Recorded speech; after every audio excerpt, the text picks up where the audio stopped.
Well, thank you. Welcome back, everyone. We are going to pick up from our recess with our first action item of the day, which is to review and approve the meeting minutes. The Commission was provided with the minutes in advance. Commissioners, do you have any comments or questions or edits to the draft minutes? Hearing none, I'll entertain a motion to approve.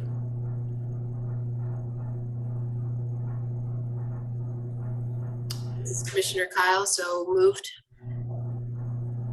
And I thought I saw Vice Chair Barrasso trying to move, but I couldn't hear him. So how can you, I just want to make sure we can hear you when it's important. Yes, I figured it out. Excellent. So can we take that as a second, Vice Chair?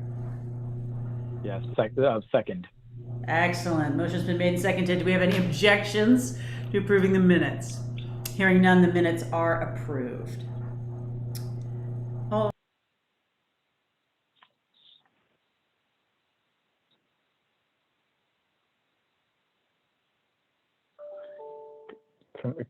Chair George, in my muting myself, I clicked you. So apologies.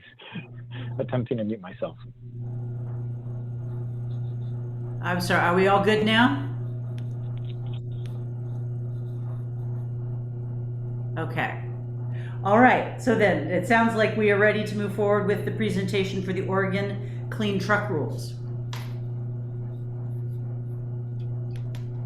We are. Good afternoon. Chair George, Vice Chair Barrasso, Commissioner Kyle, Director Whitman, Deputy Director Feldon. Great to be here. My name is Ali Mirzakhalili. I'm the Air Quality Division Administrator for DEQ. With me are Eric Feely and Rachel Sakata, Air Quality Planners, who focus on mobile source pollution and transportation. We are happy to be with you today to provide the proposed Clean Truck Rule. We provided information to you on this rulemaking back in May of this year, and now, after having gone through stakeholder outreach and a public comment process, we are bringing the proposed rules for your consideration. With this proposed rulemaking, the Commission has an opportunity to make an important decision regarding whether Oregon joins California in adopting two of the most significant rules to reduce new truck tailpipe emissions in over 2 decades. The two California rules that the EQ staff will discuss with you are new standards for zero-emission trucks and reduced nitrogen oxides and particulate matter standards for conventionally fueled trucks. Unlike passenger vehicles, which typically average about 12,000 miles per year, some heavy commercial trucks can average 60,000 plus miles in a year and can therefore have a disproportionate impact on the communities they operate in. As you have heard in previous reports presented to you over the last year, diesel pollution continues to be a threat to the health and well-being of vulnerable communities across the state, and we know that we must act, and I know that this is a priority for the Commission. Diesel trucks represent 98% of all conventionally fueled heavy trucks registered in Oregon, and these rules present a rare opportunity to substantially reduce diesel emission by mandating cleaner, more advanced technology on board each new truck purchased in the state. Oregon has set goals to reduce emissions from diesel vehicles, and while we have struggled to achieve these targets, these rules would ensure that we are able to do so moving forward. With your approval, these rules would begin to transform the way Oregon moves goods across the state, and they would begin to address impacts that communities living near major truck routes face every day. I will now turn it over to Eric to get us started. Eric, go ahead. Thank you, Ali. Good afternoon, Chair George, Vice Chair Barrasso, and Commissioner Kyle. For the record, my name is Eric Feely, Air Quality Planner with the DEQ, and I'm happy to be with you all today, along with my colleague Rachel Sakata, to propose the Oregon Clean Truck Rules. Before we get into the details of California's Advanced Clean Truck Rule and Heavy Duty Engine and Vehicle Omnibus Rule, along with updates to Oregon's Low Emission Vehicle Rules, we wanted to start off with a bit of background review to provide context for why these proposed rules are important. Next slide, please.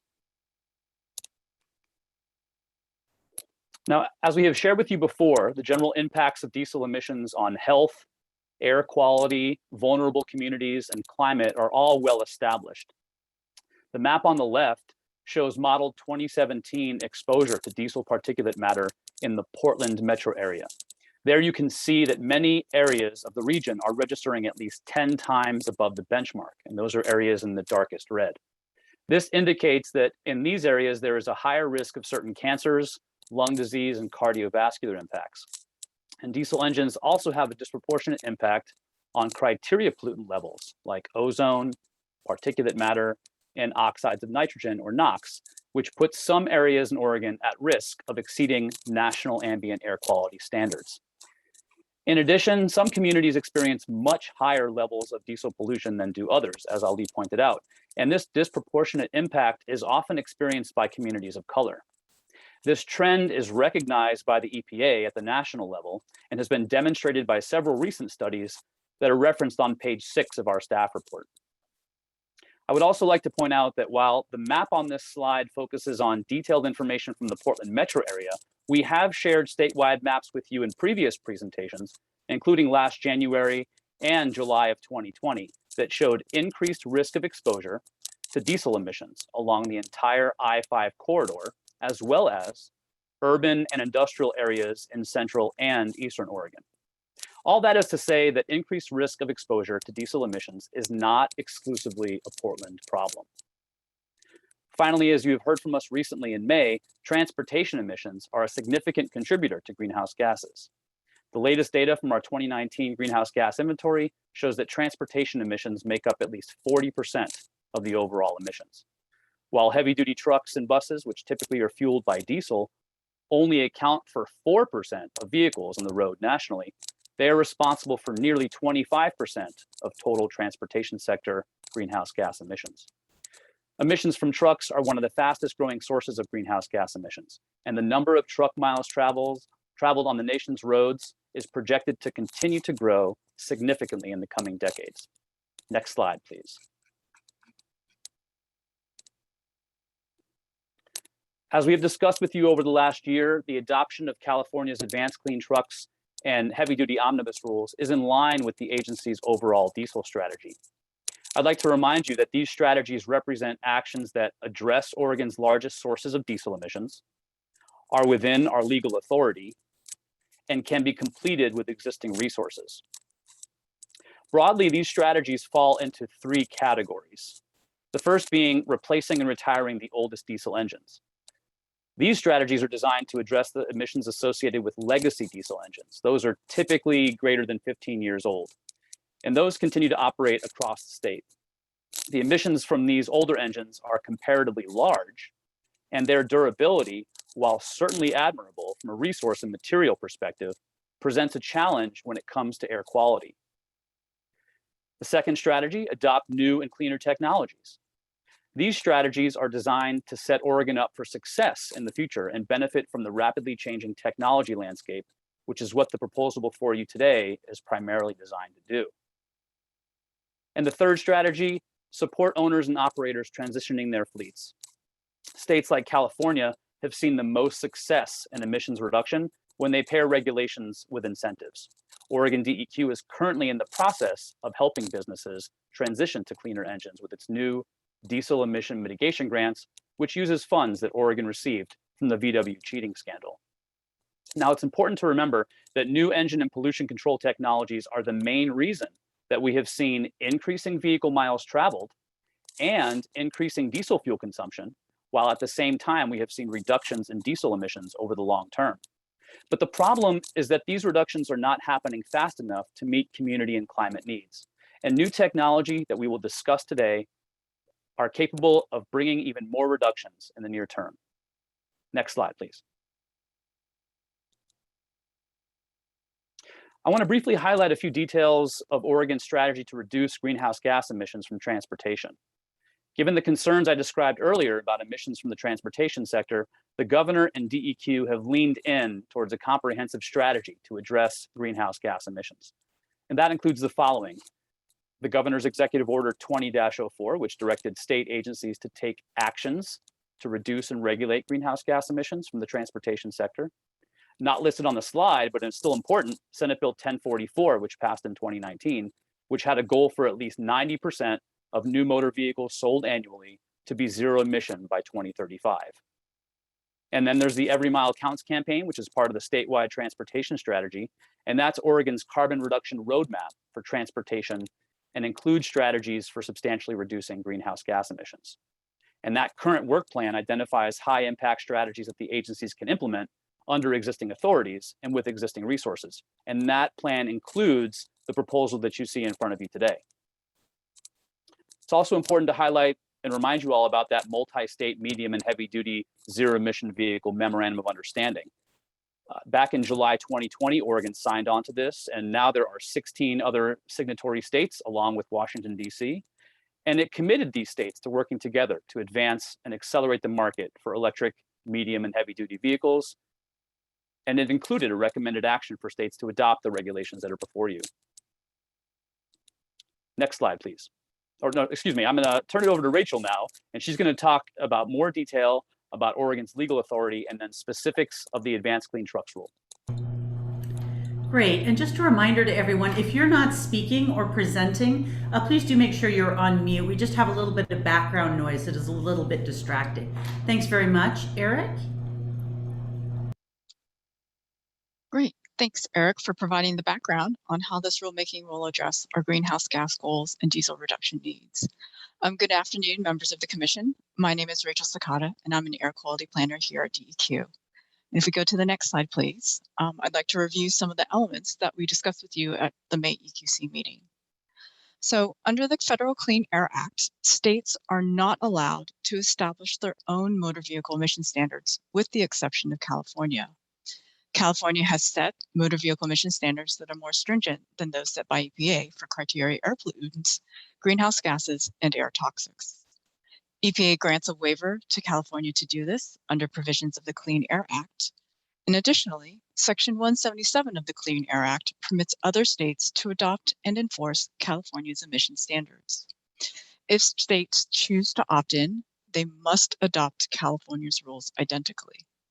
Now, Oregon has been a Section 177 state since 2005, when the EQC adopted the low and zero emissions vehicle regulations for passenger cars and trucks. And this is because we recognize the need to reduce greenhouse gases and other air pollutants emitted by these vehicles. While we have adopted California's zero emission vehicle requirements for passenger cars and trucks, known as light duty vehicles, we have not done so for other parts of the medium or heavy duty vehicle sector. So therefore, we're bringing before you the zero emission vehicle and low NOx requirements for medium and heavy duty vehicles.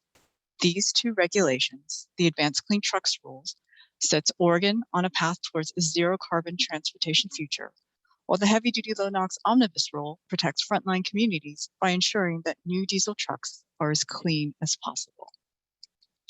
So we go to the next slide, please. Just a moment. Vice Chair Barrasso. Thank you. I guess I just wanted to confirm, Rachel, when you're saying that, we've only adopted to date the vehicle standards, but not necessarily the low emission vehicle and zero emission vehicle standards, but not the medium and heavy duty standards. Just to confirm for folks, it's only recently that California has medium and heavy duty standards under the Clean Air Act, correct?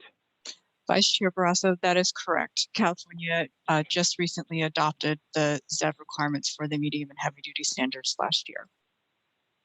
Great, thank you.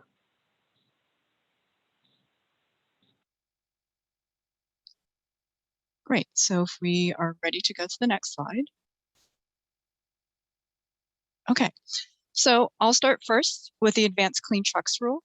So as we just discussed, California recently adopted this rule, which requires medium and heavy duty vehicle manufacturers to sell zero emission vehicles as a certain percentage of sales. This only applies to new trucks, not existing older ones. And to be clear, it is a sales requirement on manufacturers. It does not require anyone to purchase these vehicles. Examples of the types of trucks that fall under the regulation. So for Class 2B3, there are pickup trucks, cargo vans, city delivery trucks. For the Class 4 through 8, then you've got things like drayage trucks, school buses, garbage trucks, other types of vehicles. And then for your Class 7 through 8 tractor trucks, this includes your tractor trailer trucks, such as the big rigs that you typically see on the highways. If you go to the next slide, please. Now on this slide, it shows the requirements that truck manufacturers must meet to comply with the standard. In Oregon, the requirements would begin with the 2025 model year. And this is because the Clean Air Act requires states to give manufacturers at least 2 years' notice of emission standards changes. Thus, if the EQC adopts these rules in 2021, then they will be applicable to the model year 2025 vehicles, which under federal law may begin being sold on January 1st of 2024. So therefore, for the 2025 model year vehicles, manufacturers would have to produce and deliver for sale between 7% to 11% electric vehicles, depending upon the truck class size. The sales requirements increase over the years as truck technology is expected to improve. And so as an example, if we look at 2025, if a manufacturer is selling 100 Class 8 trucks in Oregon, then 7% of those trucks must be zero-emission vehicle, which would be equivalent to 7 Class 8 trucks. And this framework is similar to how California set up the program for passenger cars and trucks, which we adopted back in 2005 and continue to implement. The rules also include some flexibilities for manufacturers to help meet the requirements.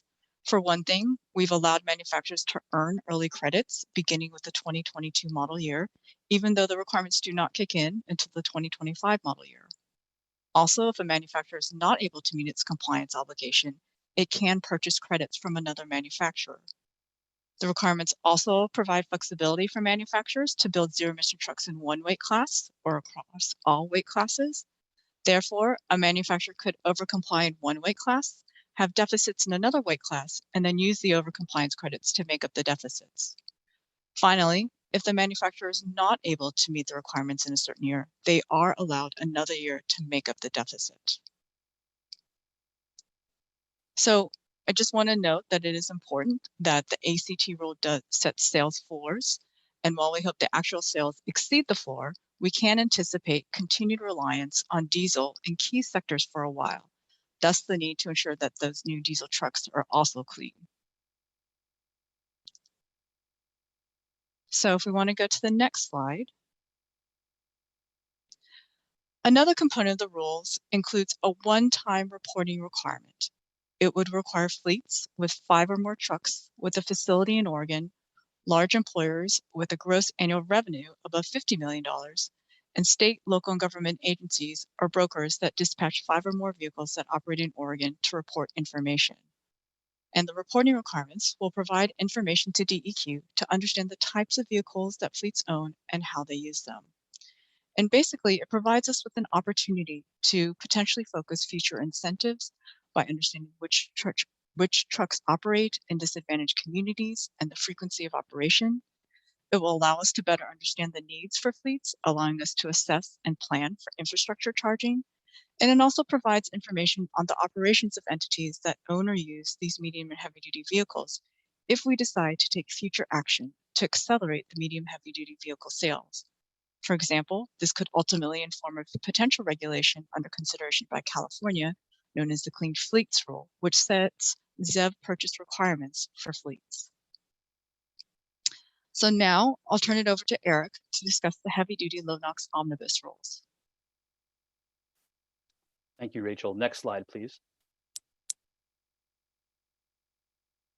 So as Rachel mentioned, while the Advanced Clean Trucks rule is designed to push the market for medium and heavy duty trucks toward a zero emission future, we know that the market demand for conventional fuel trucks will continue in the near term as we make that transition. For that reason, CARB proposed a complementary set of rules to lower emission standards for the newest conventional fuel trucks, which are primarily diesel trucks. The core of this set of standards is the reduction of oxides of nitrogen, or NOx, which are a byproduct of the combustion process. These standards ensure that NOx emissions from these trucks will be 75% lower starting with model year 2024 engines and 90% lower with model year 2027. The PM 2.5 standard for these vehicles would also be reduced by 50% starting with model year 2024. This is a critical anti-backsliding standard, which won't allow manufacturers to increase PM, or particulate matter emissions, as a result of decreasing NOx. There's also a new low load cycle standard. This is important.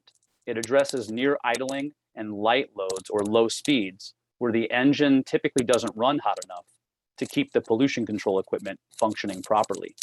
This new low load cycle standard will address a very large percentage of NOx emissions that come from trucks that are operating in urban and more traffic congested areas.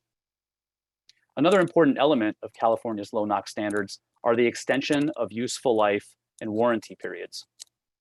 Modern trucks are kept on the road for much longer periods of time while racking up more miles traveled, and these new standards reflect that reality. Longer warranty periods will ensure that these trucks are built with more durable components that will also be covered in the event of failure.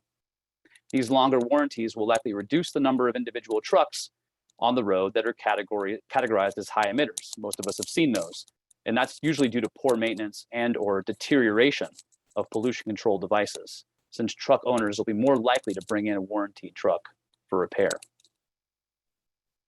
In-use emissions testing requirements are also part of these new rules. As most of us remember from the Volkswagen cheating scandal, just because a manufacturer claims to be meeting pollution standards doesn't mean that the vehicles are meeting the standards in the real world.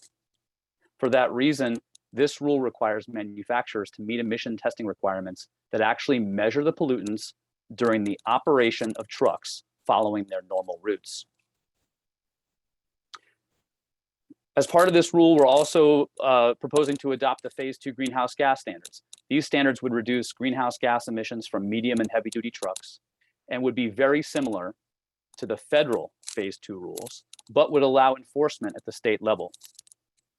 Regarding the Phase 2 greenhouse gas standards, I want to highlight here that based on a very recent court ruling on those federal Phase 2 rules that's related to trailers, DEQ did make a minor adjustment to the severability language in Chapter 340, Division 261, Part 90, which was provided to you in Addendum A.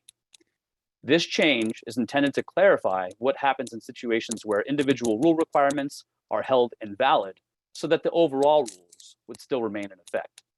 This change, though minor, was made out of an abundance of caution in the event that any future action is taken on the California Phase 2 rules for trailers, which is what we are proposing for adoption today. And then finally on this slide, I want to touch on exemptions.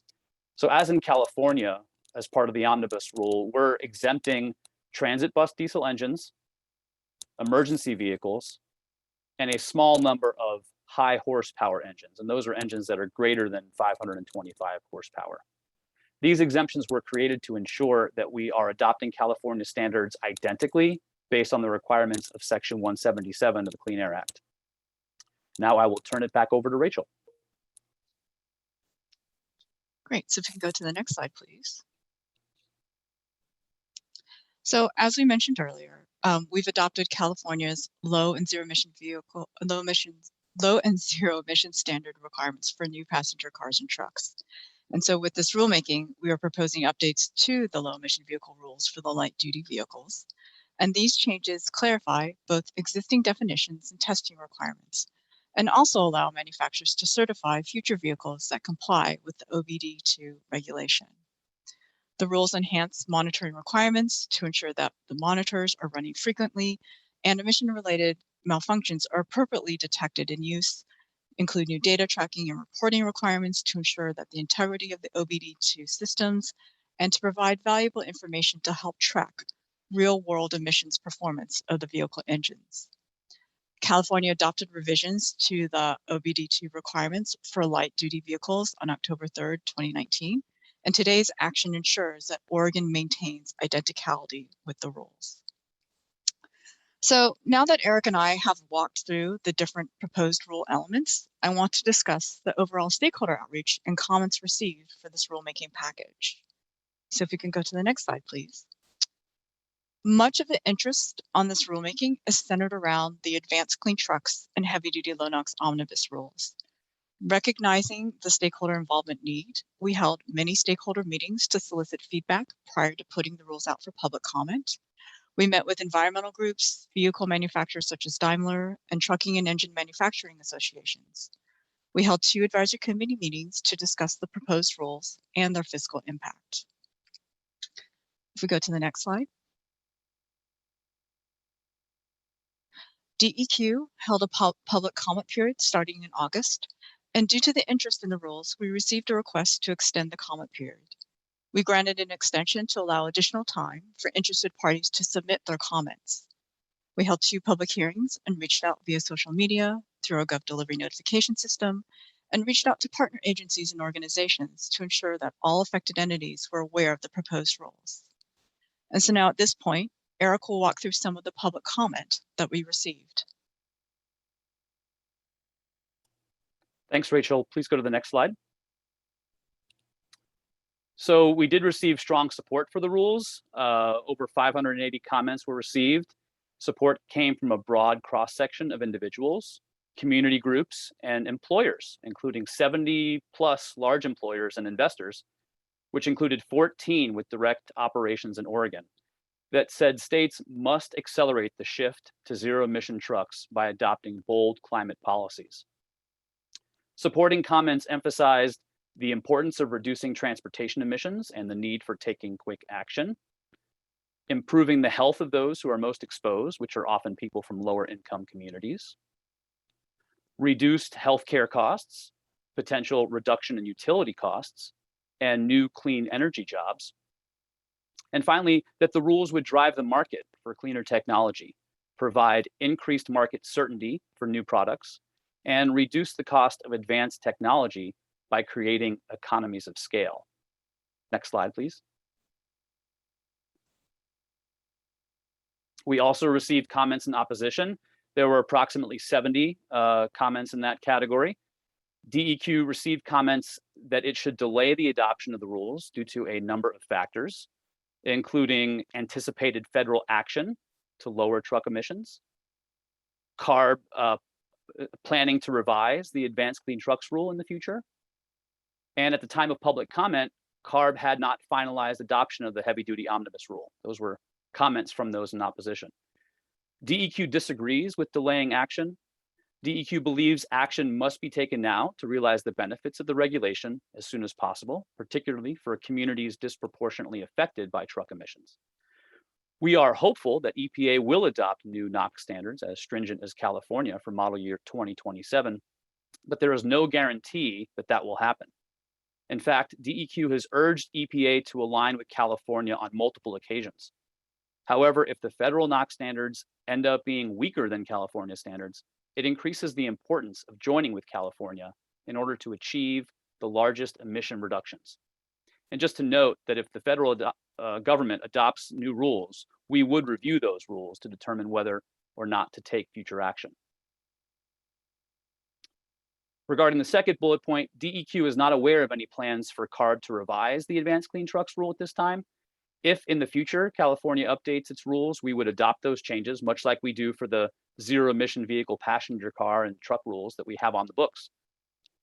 As for the Omnibus Rule, the third bullet point, California adopted the rules on September 9th, 2021, without making significant changes from the version that was under consideration at the time DEQ published our notice of rulemaking. Next slide, please.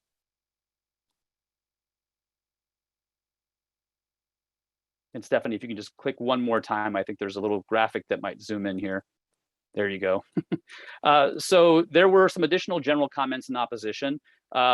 Those fell into some large categories. The first one being an increase in the truck purchase price. And DEQ agrees that there is an anticipated increase to the purchase price of new trucks based on these rules estimated. However, the numbers quoted by the commenters who are in opposition to the proposed rules are much larger than those estimated by the California Air Resources Board. And we're talking about 5 to 9% increase on the price of a new truck versus 40 to 50% increase, which is what the commenters were claiming. Or if you're looking at that in a dollar value, it's about $500 to $9,000 increase to the price of a truck versus $58,000 quoted by those in opposition. It's also important to note that there will be a reduction in the cost of health expenses associated with reducing emissions in disproportionately impacted communities. And there will also be savings associated with longer warranties, since repairs will be covered under warranty for longer periods of time. And we'll talk more about that in the next slide, where we'll talk more about that large discrepancy in terms of price difference. But the next category in opposition pre-buy and no-buy concerns.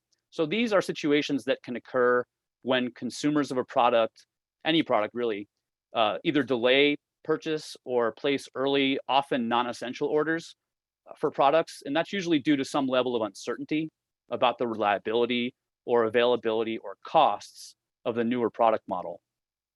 While the pre-buy, no-buy phenomenon has been observed during previous periods when new medium and heavy-duty engine regulations were implemented, one recent study that you can find on page 16 of our staff report indicated that these impacts tend to be short-lived. And the final broad category here on this slide, the predicted decrease in truck sales. We did hear some comments predicting that Oregon would see a lower total volume of truck sales if these rules are implemented. But there's nothing that would prevent, I should say there's nothing that would prevent these kinds of individual business decisions.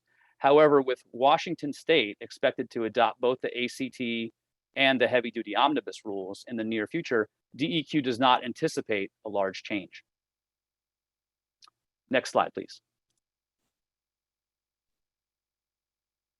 So moving into some specific comments on the heavy-duty omnibus rules, I want to highlight a few things here. So the transit bus diesel exemptions that we described earlier, DEQ did receive one comment on page 46 of your staff report, requesting that DEQ clarify the transit bus diesel engine exemption.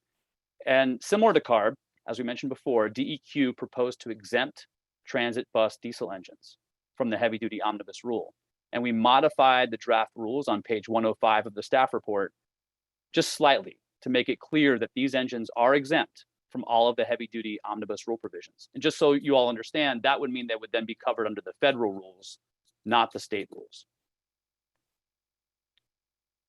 The second item here, DEQ also clarified. Please, we have a question from Vice Chair Barrasso. Thank you, Chair George. Thank you, Eric. I did just have a question in reviewing the comments about the transit bus diesel exemption. I know that some folks referenced the innovative clean transit rule, and there was a little bit of response. I mean, it sounds like that is something California is currently exploring or in the process of undertaking. Can you just speak to that and what that rule does, why they are taking that approach, and maybe just so that we're aware of how they may be exploring or approaching transit buses in the future? Chair George, Vice Chair Barrasso, I can do my best. I am definitely not an expert on the innovative clean transit rule, but the California rule is already in place, and it is a transition for transit agencies to zero emission, to 100% zero emission. And those timelines are different and distinct for, depending on the size of the transit district. So if you're in a very large district, the timeline is more compressed. And if you're in a rural district in California, it's extended. So you have a longer period of time before you have to be compliant with 100% zero emission. So that is essentially the rule down in California.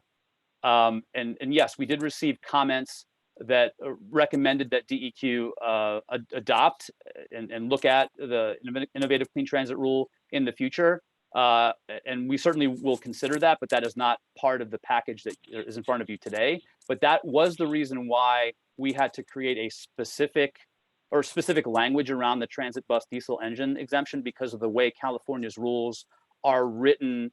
They're nested into the innovative clean transit rule. So because we don't have that, we had to create our own exemption. So while California, is also exempting these engines, they're just doing it in a slightly different way that connects to their innovative clean transit rule timelines that we don't have. So we had to create our own exemption. But we would be looking into potential adoption of that. But I don't.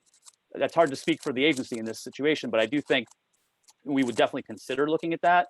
And we have spoken, to transit districts about that idea. But it's something that we're looking at. We're not at the stage of proposing that. Thank you, Eric, and I appreciate and I understand the identicality the identicality reasons that we need to line up. But I appreciate that explanation, and I look forward to learning more about those later down the road. Okay. So I believe I was on the emergency vehicle exemption. So I wanted to talk a bit about that. So we did receive a couple of comments on emergency vehicles, and we wanted to be clear that we are intending to exempt emergency vehicles from the heavy duty omnibus rules. And again, just because they're exempt from these rules, they still have to comply with the federal standards. So there are standards that they would have to meet.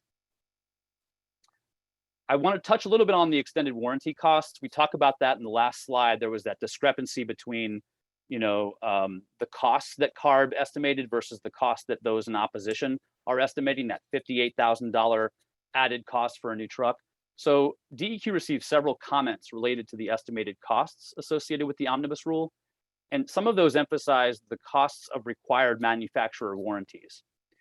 Now, DEQ didn't make any modification to our proposal based on these comments, but we wanted to highlight for the commission some differences between the studies cited in the comments and the CARB data that DEQ used in its analysis.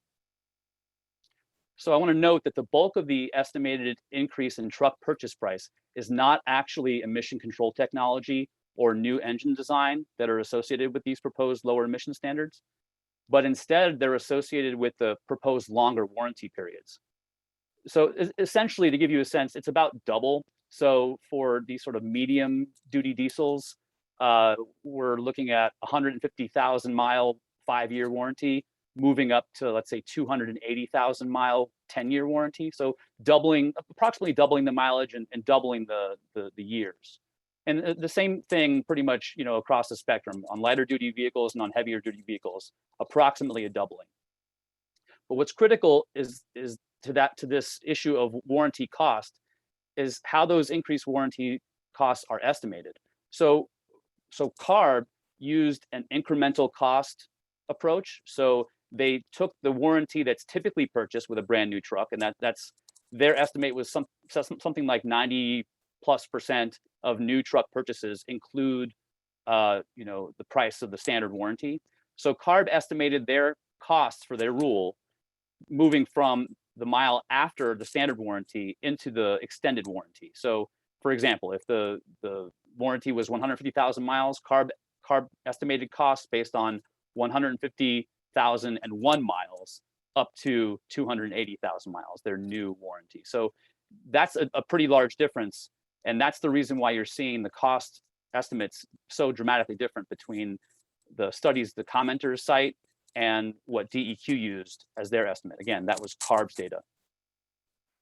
Now, I want to also emphasize that there are benefits of longer warranties for truck purchases in terms of getting malfunctioning equipment repaired, and also manufacturer incentives to produce more durable components to reduce their repair costs.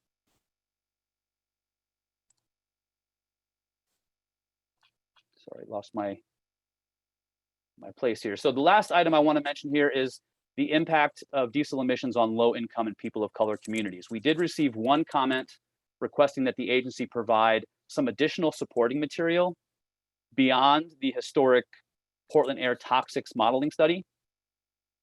We want to remind the commission, and I said this earlier in the presentation, that diesel emissions are not only a Portland problem. As we discussed with you in our presentations in July 2020 and January of 21, however, DEQ appreciates the opportunity to provide more information on the impacts of diesel emissions at the statewide level, and we did provide more documentation on page 6 of the staff report. Now I'll turn it back to Rachel to discuss specific comments on the ACT rule. Great. If you could go to the next slide, please. All right, so now I'll mention some of the key comments raised with the ACT rule. So there were comments raised regarding the concern about truck availability. We believe that the goals that California has set forth are achievable based on California's evaluation of the current market. There are at least 70 electric truck and bus models on the market, and manufacturers are expected to make many more new models commercially available over the next decade. On the heavy duty side, for example, Daimler, PACCAR, and Volvo, who collectively account for nearly 90% of the Class 7 to 8 truck market, are all actively testing zero-emission Class 8 tractors and have announced plans to bring them to series production over the next 1 to 2 years. Another concern raised was about the lack of charging infrastructure to meet the need. With this rulemaking, it provides regulatory certainty and a clear market signal for stakeholders, industry, and regulatory agencies, such as the Public Utilities Commission, to take action to ensure that charging needs are met. It allows these entities to plan and mobilize investments across Oregon. And because the rules do not impose requirements until the 2025 model year, we have time to plan and work with these utilities and entities to add the necessary infrastructure. Another issue raised was the need for incentives to minimize the impact of the rules. And this would be for both mitigating the cost of the trucks as well as for infrastructure development and siting. And so, as I mentioned, while the rules do not require businesses to purchase these trucks, DEQ agrees that there is a need to ensure success for businesses who do choose to adopt this technology.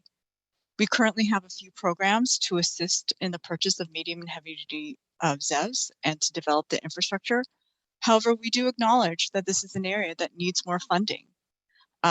We currently have the Diesel Emission Mitigation Grant Program, which provides funds under the Environmental Mitigation Trust Agreement to cover between 75% to 100% of costs for switching from a diesel to an all-electric vehicle. In its first grant solicitation, where $8 million in funding was available, we ended up with over $50 million in grant funding requests. Then there is the Clean Fuels Program, in which electric vehicle charger owners can generate credits that can be monetized to purchase electric vehicles and additional chargers. So DEQ is working with other agencies to identify future funding opportunities to help offset the costs. And this could be through coordination with stakeholders on future legislative actions or collaborating on grant requests. And then there are potential opportunities with the new infrastructure bill that was just signed by President Biden, authorizing over $15 billion for vehicle electrification programs. So if we go to the next slide, please. DEQ did make a few changes to the rules in response to public comments. We added a definition in 340-257-0030 to further clarify what is meant by common ownership or control. Then if you go to the next slide, please.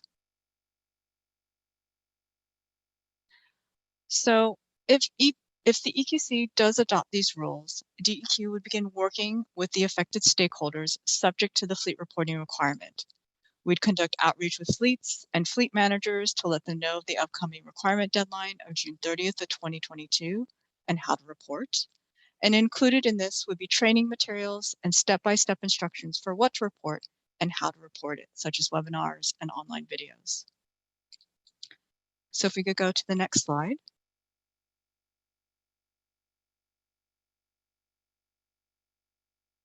Great. So in conclusion, the Advanced Clean Truck Rule sets Oregon on a path towards a zero carbon transportation future, while the Heavy Duty Low NOx Omnibus Rule protects the frontline communities by ensuring new diesel trucks are as clean as possible. This rulemaking is consistent with the state's goal to address diesel and greenhouse gas emissions and are central to one of DEQ's 3 strategic directives on diesel, which is to adopt newer and cleaner technology. And with that, we recommend that the EQC adopt the proposed rules and are happy to answer any questions that you may have. Well, thank you both very much for the presentation. Are there any questions or comments? So at this time, we're accepting questions and comments from commissioners and DEQ staff. Vice Chair Barrasso. Thank you. I just want to appreciate both Rachel, you and Eric for your work on this. And I know that it's been, I know that this has been on the horizon and we've heard a good bit about this, and I've appreciated the consistent updates and seeing where this is going. And this is an area that certainly brings, it's an area that brings a lot of excitement for me as living in the Portland area and knowing our numerous issues with diesel PM and diesel issues and climate. So I'm excited to see this and excited to see the work that has happened on this. Given the implications of moving on this sooner than later, it's been really good to get these consistent updates and come to here today, be at this point today. I had one question going back to slide, before I kind of share anything else, I had one question going back to slide 7, where there's a plateau for the Class 7 and 8 tractor truck sales requirements at around 2032. I just wanted to understand why that particular, why for that class it plateaus there and why it doesn't necessarily increase, and what was just the assumption there. It just, I think we probably saw this before, but it was something that it came up for me a bit here.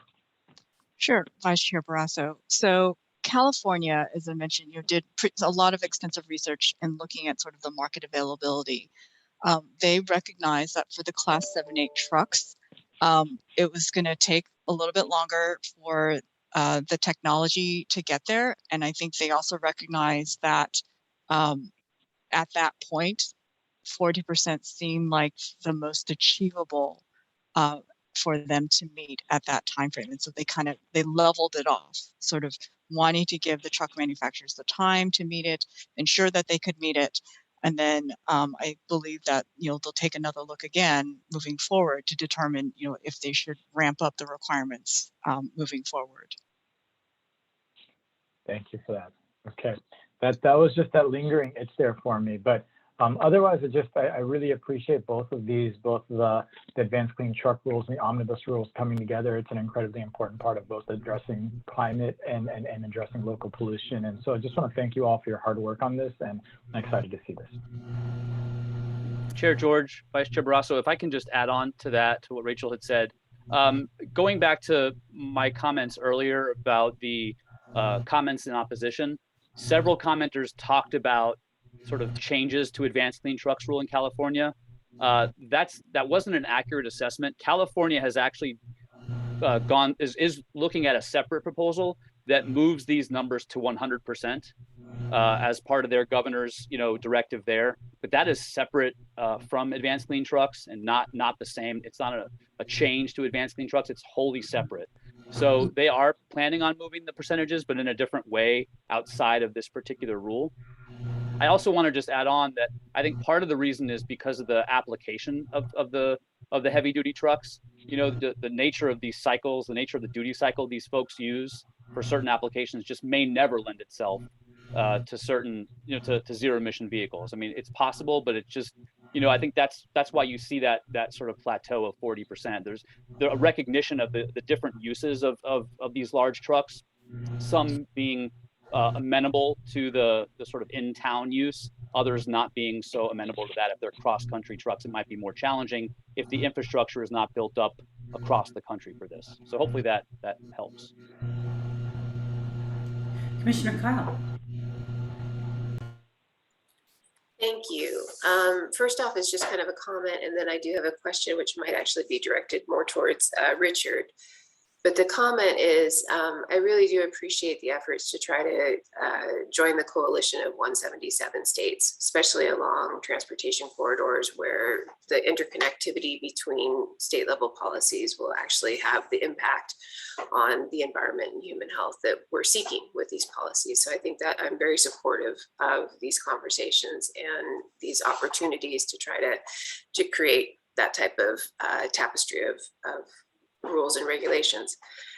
The question, though, that I have is, this is just one of the rules that we're discussing that is related to kind of the climate forcing and human health that is related to diesel emissions and in the larger tapestry of rules and policies and regulations.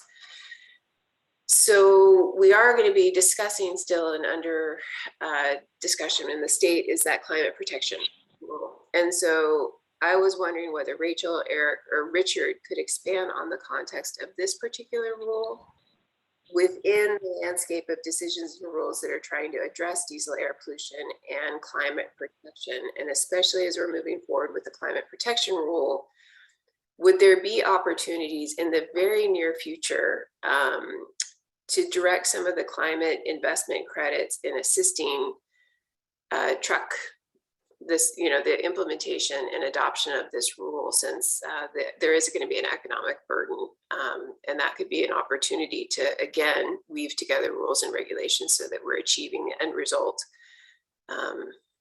So I guess that's kind of a question. You mentioned that Biden's and the federal government is going to have a lot of money coming our way. to increase the electrification of our fleet. I'm wondering what state resources would also be available.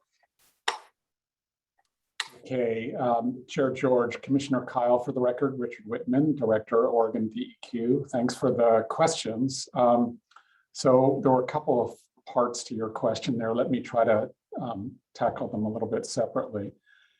As you're going to hear about more tomorrow when we talk about the Climate Protection Program rules that are coming to the Commission for its consideration in mid-December, that program will place an enforceable limit that will decline over time on transportation fuels as well as natural gas. Part of the way that we will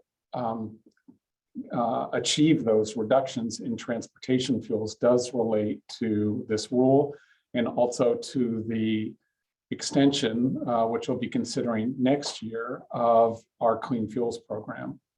So as part of the Climate Protection Program rulemaking, we did work with a national, actually globally recognized consultant to look at scenarios for how to get to those reductions. And the Advanced Clean Truck Rule will help us get to a part of those reductions in transportation greenhouse gas emissions from the freight portion of the transportation sector. As Rachel said at the beginning of the staff presentation, in terms of transportation greenhouse gas emissions, emissions from the freight sector are the most rapidly growing part of transportation greenhouse gas emissions. And without things like advanced clean trucks and clean fuels standard, we're looking at very significant growth in greenhouse gas emissions from freight in particular. And part of that is the changing nature of our economy. We're becoming more dependent, more reliant on freight on trucks, particularly rather than things like rail. So this rule is very important. It's part of the network of programs that support our greenhouse gas reductions, and really is key, along with expansion of the Clean Fuels Program for the freight portion of reducing greenhouse gas emissions in Oregon. So that was the first part of your question, I believe. The second part was recognizing what Rachel and Eric have said about the economic reality that at the end of the day, it's going to have to be in the economic interest of our freight industry to acquire cleaner trucks that we do need. And if we're serious about accelerating this, we need not only the regulation of the manufacturers in terms of what they sell in Oregon, but we also need tools to make it economically feasible for freight operators in Oregon to actually acquire those vehicles as well. And so we are actively involved, as staff have already talked about, with DARA and with the VW settlement money and supporting that. But there is an opportunity in the event that the Commission does approve the Climate Protection Program rules that are coming before you in December. One of the ways that transportation fuel suppliers can meet reductions in greenhouse gas emissions resulting from the fuels that they supply is by investing in what are called community climate investments, or CCIs. And those CCIs, you'll hear more about this tomorrow, but are the scope of what those resources can be used for is fairly narrowly tailored under the current proposal that'll be coming before you. So unlike an offset program like you see in California, where those types of resources can be used for things like reforestation.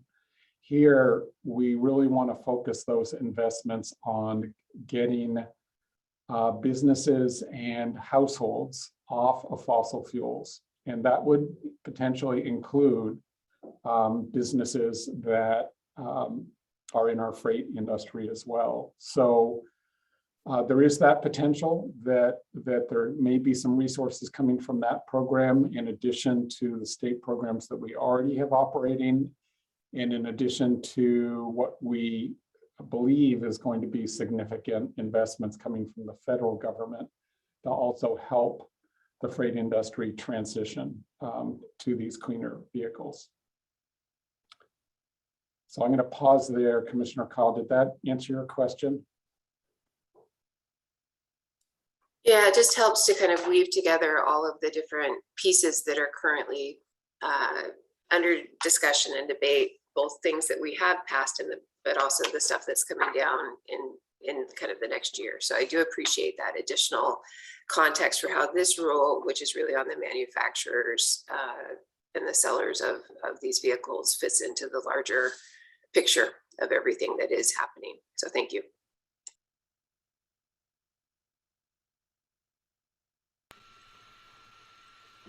Well, thank you, Commissioner. The point is well made. There really are different rule actions that tackle various parts of this large and complex greenhouse gas reduction goals that we have. And so kind of talking about how they align and where they come together is worthwhile. Do we have any other questions or comments on the proposed action before us?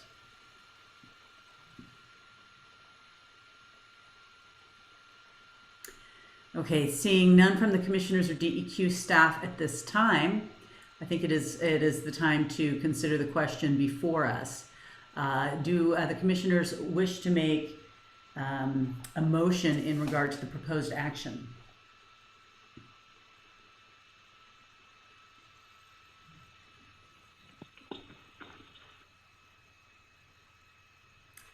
Commissioner Kyle? So I will. This is Commissioner Kyle, and I recommend that we adopt the proposed rules in pages 66 through 107 of the report, along with the changes as shown in Addendum A for this item as part of Chapter 340, Divisions 12, 257, and 261 of the Oregon Administrative Rules. Motion's been made. Do we have a second? I second the motion. And in just a moment, I'm going to call for the vote. I did not point this out earlier for our meeting minutes, but just as a reminder to anybody who might be listening with us today, as we have 3 sitting commissioners at this time, it is necessary for all members of the commission to vote. When we have a full house, so to speak, as we hope to again soon, the chair typically does not vote except in the event of a tie. However, we need 3 affirmative votes to take on action. So just a bit of a heads up in terms of process, that this is a little bit different than the norm. Okay, I will now call for the vote. Those in favor of the motion signify by saying aye. Aye. Aye. Aye. None opposed. The motion passes. Thank you, everyone. I'd like to take just a minute to echo some of the previous thanks that have been expressed, both to our presenters and all the people who have worked on this, all the DEQ staff, the folks from industry, all kinds of affected parties. This is really, truly important and, in my opinion, historic work. You know, when we started talking about wanting to reduce greenhouse gases, we couldn't ignore that transportation accounts for about 40% of those greenhouse gas emissions, and that in Oregon, about 23% are reliable on greenhouse gas emissions and diesel in the state of Oregon. So these rules are really important, and I think Oregon is really stepping up to join California's lead in transitioning our fleets to cleaner fuels. And in particular, so it's important to acknowledge how important that's going to be for greenhouse gas reduction, but it's also very important to acknowledge that I think this is part of the commitment that the EQC has made to be very concerned with local health impacts and impacts to communities of color and low-income families, the kind of folks who are so often impacted when they live along transportation corridors. So I want to thank everybody who's been involved with this effort. And as Commissioner Kyle says, this is one thread in a multi-piece tapestry that is going to be moving us in the right direction, both in terms of health protection and in terms of air quality. Director? Thank you, Chair George and commissioners, and Eric and Rachel. Wonderful job on the work going into this report. Very clear, very thorough, and just a great example of really good staff work. So thank you for that. I want to say one other thing, which is, Oregon is obviously a small share of the portion, the sales of new medium and heavy duty trucks nationally. I don't know what the exact percentage is on the truck side. On the vehicle side, we're about 1% of sales nationally. But importantly, this is the first state Oregon is now the first state to adopt these advanced clean truck rules that have been passed by California. And so we have approximately 15 other states that have signed the MOU expressing their intent to go down this road, but Oregon is actually the first one. And so that's important because we have an outsized effect on creating momentum toward adoption of these rules in other states nationally. And so that's all the more reason for being appreciative about this work. Frankly, we have the 177 states along with California showing leadership here to our federal administration as well on what needs to happen in terms of transportation emissions. So a really important effort. Thank you so much to everybody who has been a part of this, both DEQ staff and partners in the private sector and in community organizations that have weighed in on this. It's made the final product better. Thank you. Thank you, Director. All right, good work. So it is time for us to move on to the Cleaner Air Rules, Toxic Rules Alignment presentation. So welcome back, Ali. Well, good afternoon again. Thank you again. This is, for the record, Ali Mirzakalili, Air Quality Division Administrator for DEQ.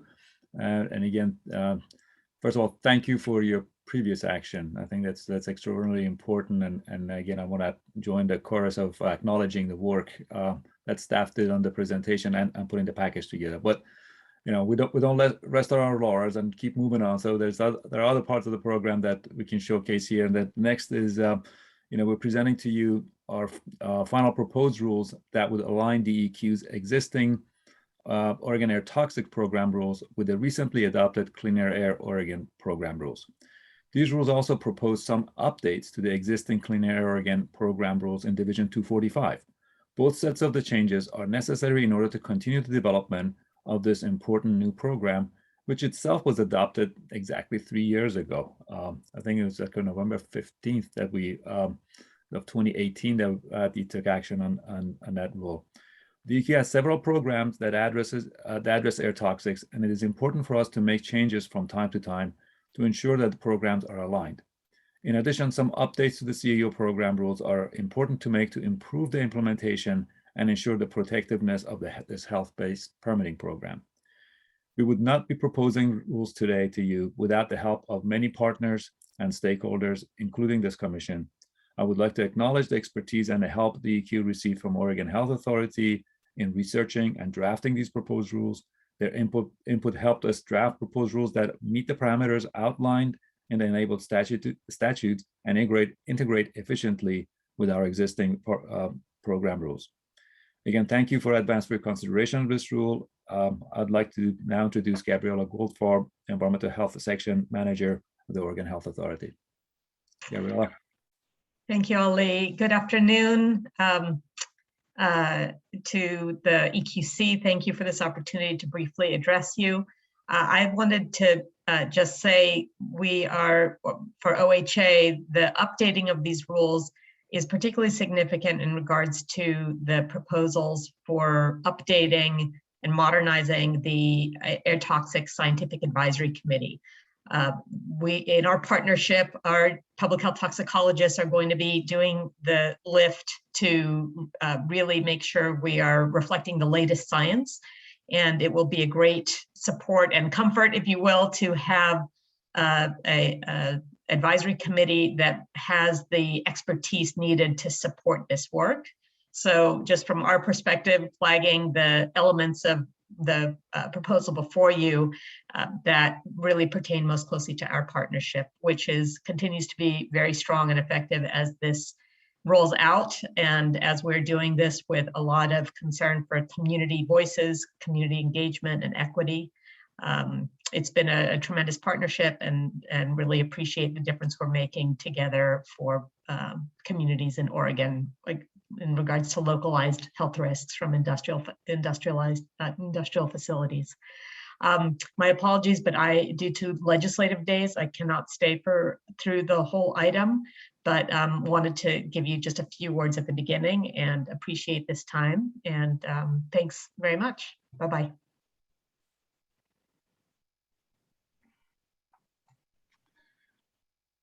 Okay, well, I think it's coming to me. Next slide, please. My name is Keith Johnson. I am DEQ's program manager for the Cleaner Air Oregon program. I want to thank Ali and Gabriela for their remarks. And thank you, Chair George, members of the commission. I'm very excited to be here today to present to you the proposed adoption of these important rule updates. These proposals we will discuss today are an important step in the continued development of the Cleaner Air Oregon program and DEQ's extended air toxics program. As you know, DEQ's Cleaner Air Oregon program was adopted by this commission a little over 3 years ago, establishing the program and launching our implementation. The companion and preceding program, the Oregon State Air Toxics Program, shown here as Division 246, was developed and adopted in 2003. And a little background here, with the establishment of Clean Air Oregon, DEQ now has 2 sets of rules that assess and regulate air toxics. In addition to Clean Air Oregon, Division 246, the Oregon Air Toxics Program created strategies, largely voluntary, to assess air toxics and develop programs based in geographic areas to reduce those toxics. The Portland Air Toxic Solution Project is an example of that work. These rules also created numerical health goals for air toxics called ambient benchmark concentrations, often referred to as ABCs, that help assess health risks.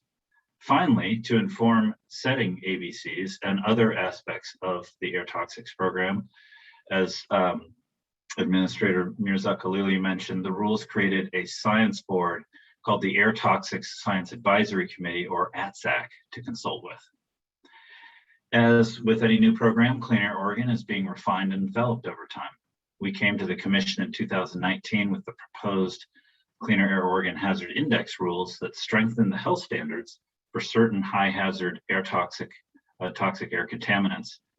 The Clean Air Oregon rules also call for the toxicity reference values, or TRVs, which are separate and distinct from the ABCs, to be updated every 3 years. This periodic review helps ensure that the program uses the best science to inform our health-based approach. However, in order to update these values, we realized that changes were needed first to the rules to align our 2 air toxics programs shown on the slide. These updates are necessary to ensure our review of the new science and any new proposed standards has appropriate technical review and can be done efficiently. The current Clean Air Oregon update process has no review body, while the ATSAC is currently limited to reviewing the ambient benchmark concentrations. So we have 2 programs, 2 separate lists of air toxics, and 2 separate processes to update them. Therefore, we knew that we needed to update our program rules before we update the reference values themselves. Next slide. Additionally, having implemented the program rules for over 3 years, we've been working closely with facilities and communities to complete the required risk assessments in an efficient, protective, and timely manner. I'm happy to report several successes on that front. DEQ is approving risk assessments and issuing permits to new facilities that have assessed and meet health-based standards for surrounding communities. So far, DEQ has approved over 20 risk assessments for new facilities across Oregon, and DEQ is getting these assessments approved more quickly over time. DEQ has called in 14 of the 20 Group 1 priority facilities, and we have approved or will soon be approving risk assessments at 5 of these existing facilities. DEQ is working closely with these facilities to complete this work, as well as with many of the surrounding communities who provide input to the work. During the course of implementing these new rules, however, we found aspects of them have requirements that are unclear or result in unintended outcomes. Some provisions contain gaps that could result in less protective outcomes. And the effect of this is that some of the work to complete assessments at existing facilities has taken longer than expected or is necessary. So an additional goal of this rulemaking is to take this opportunity to make certain updates that should improve the implementation of the program by clearer requirements and more efficient work. These program updates do not change Clean Air Oregon's fundamental requirements or processes, nor do they change the toxicity values themselves. Significant changes to those program rules will be considered and informed in the coming years once we've more fully implemented the program and can reflect on that experience. Next slide, please. Each of these objectives are captured here. This is from the rulemaking charter. The first objective is to align and integrate DEQ's air toxics program with the recently established Cleaner Air Oregon program. We propose to integrate the lists into a new Division 247 and create one update process for those values. We also propose removing the current safety net program. Secondly, this rulemaking will update the process for setting and revising toxicity values for toxic air contaminants.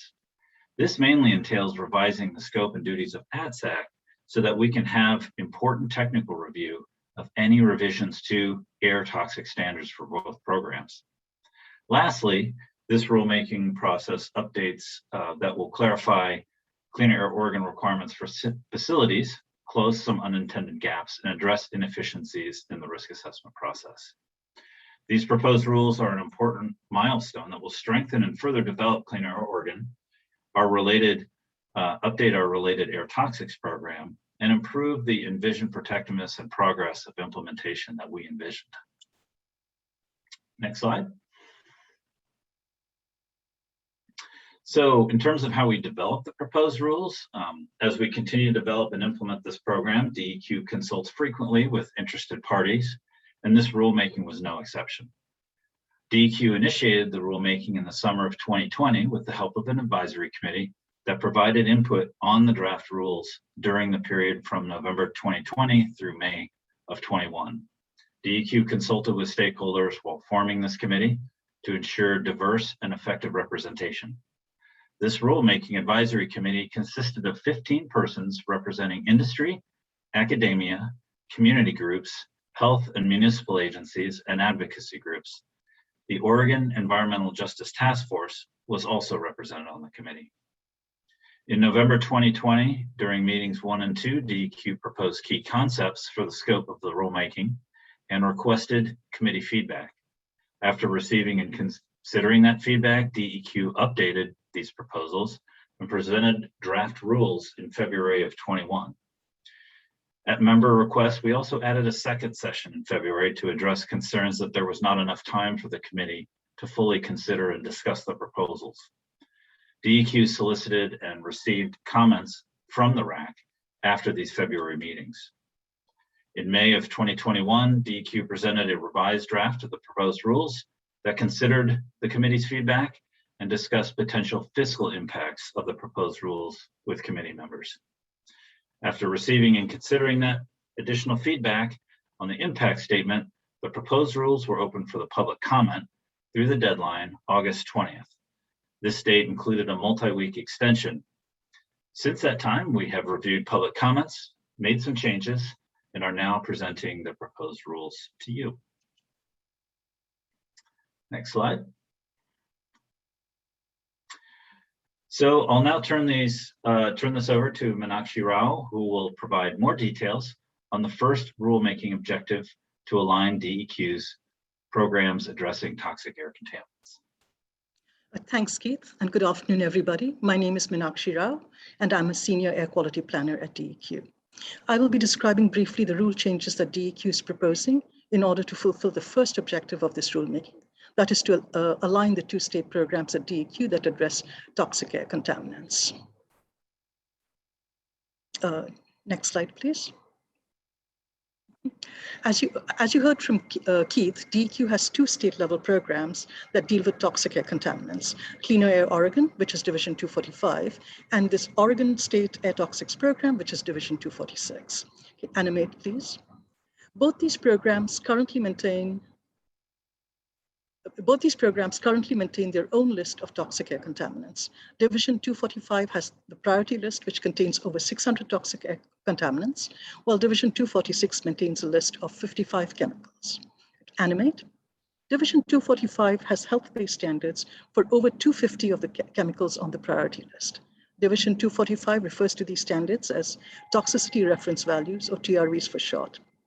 Division 246 also includes health-based benchmarks called ambient benchmark concentrations, or ABCs, for the 55 air toxics that are included in that rule. Divisions 245 and 246 use the two different terms for their health-based standards, TRVs and ABCs, respectively. And they also use these standards for slightly different purposes, as the programs are geared for different purposes. However, both these terms have the same definition.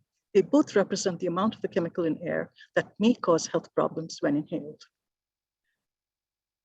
All 55 ABCs in Division 246 were directly adopted into Division 245 in 2018, so they form a subset of the chemicals in the TRV table in Division 245.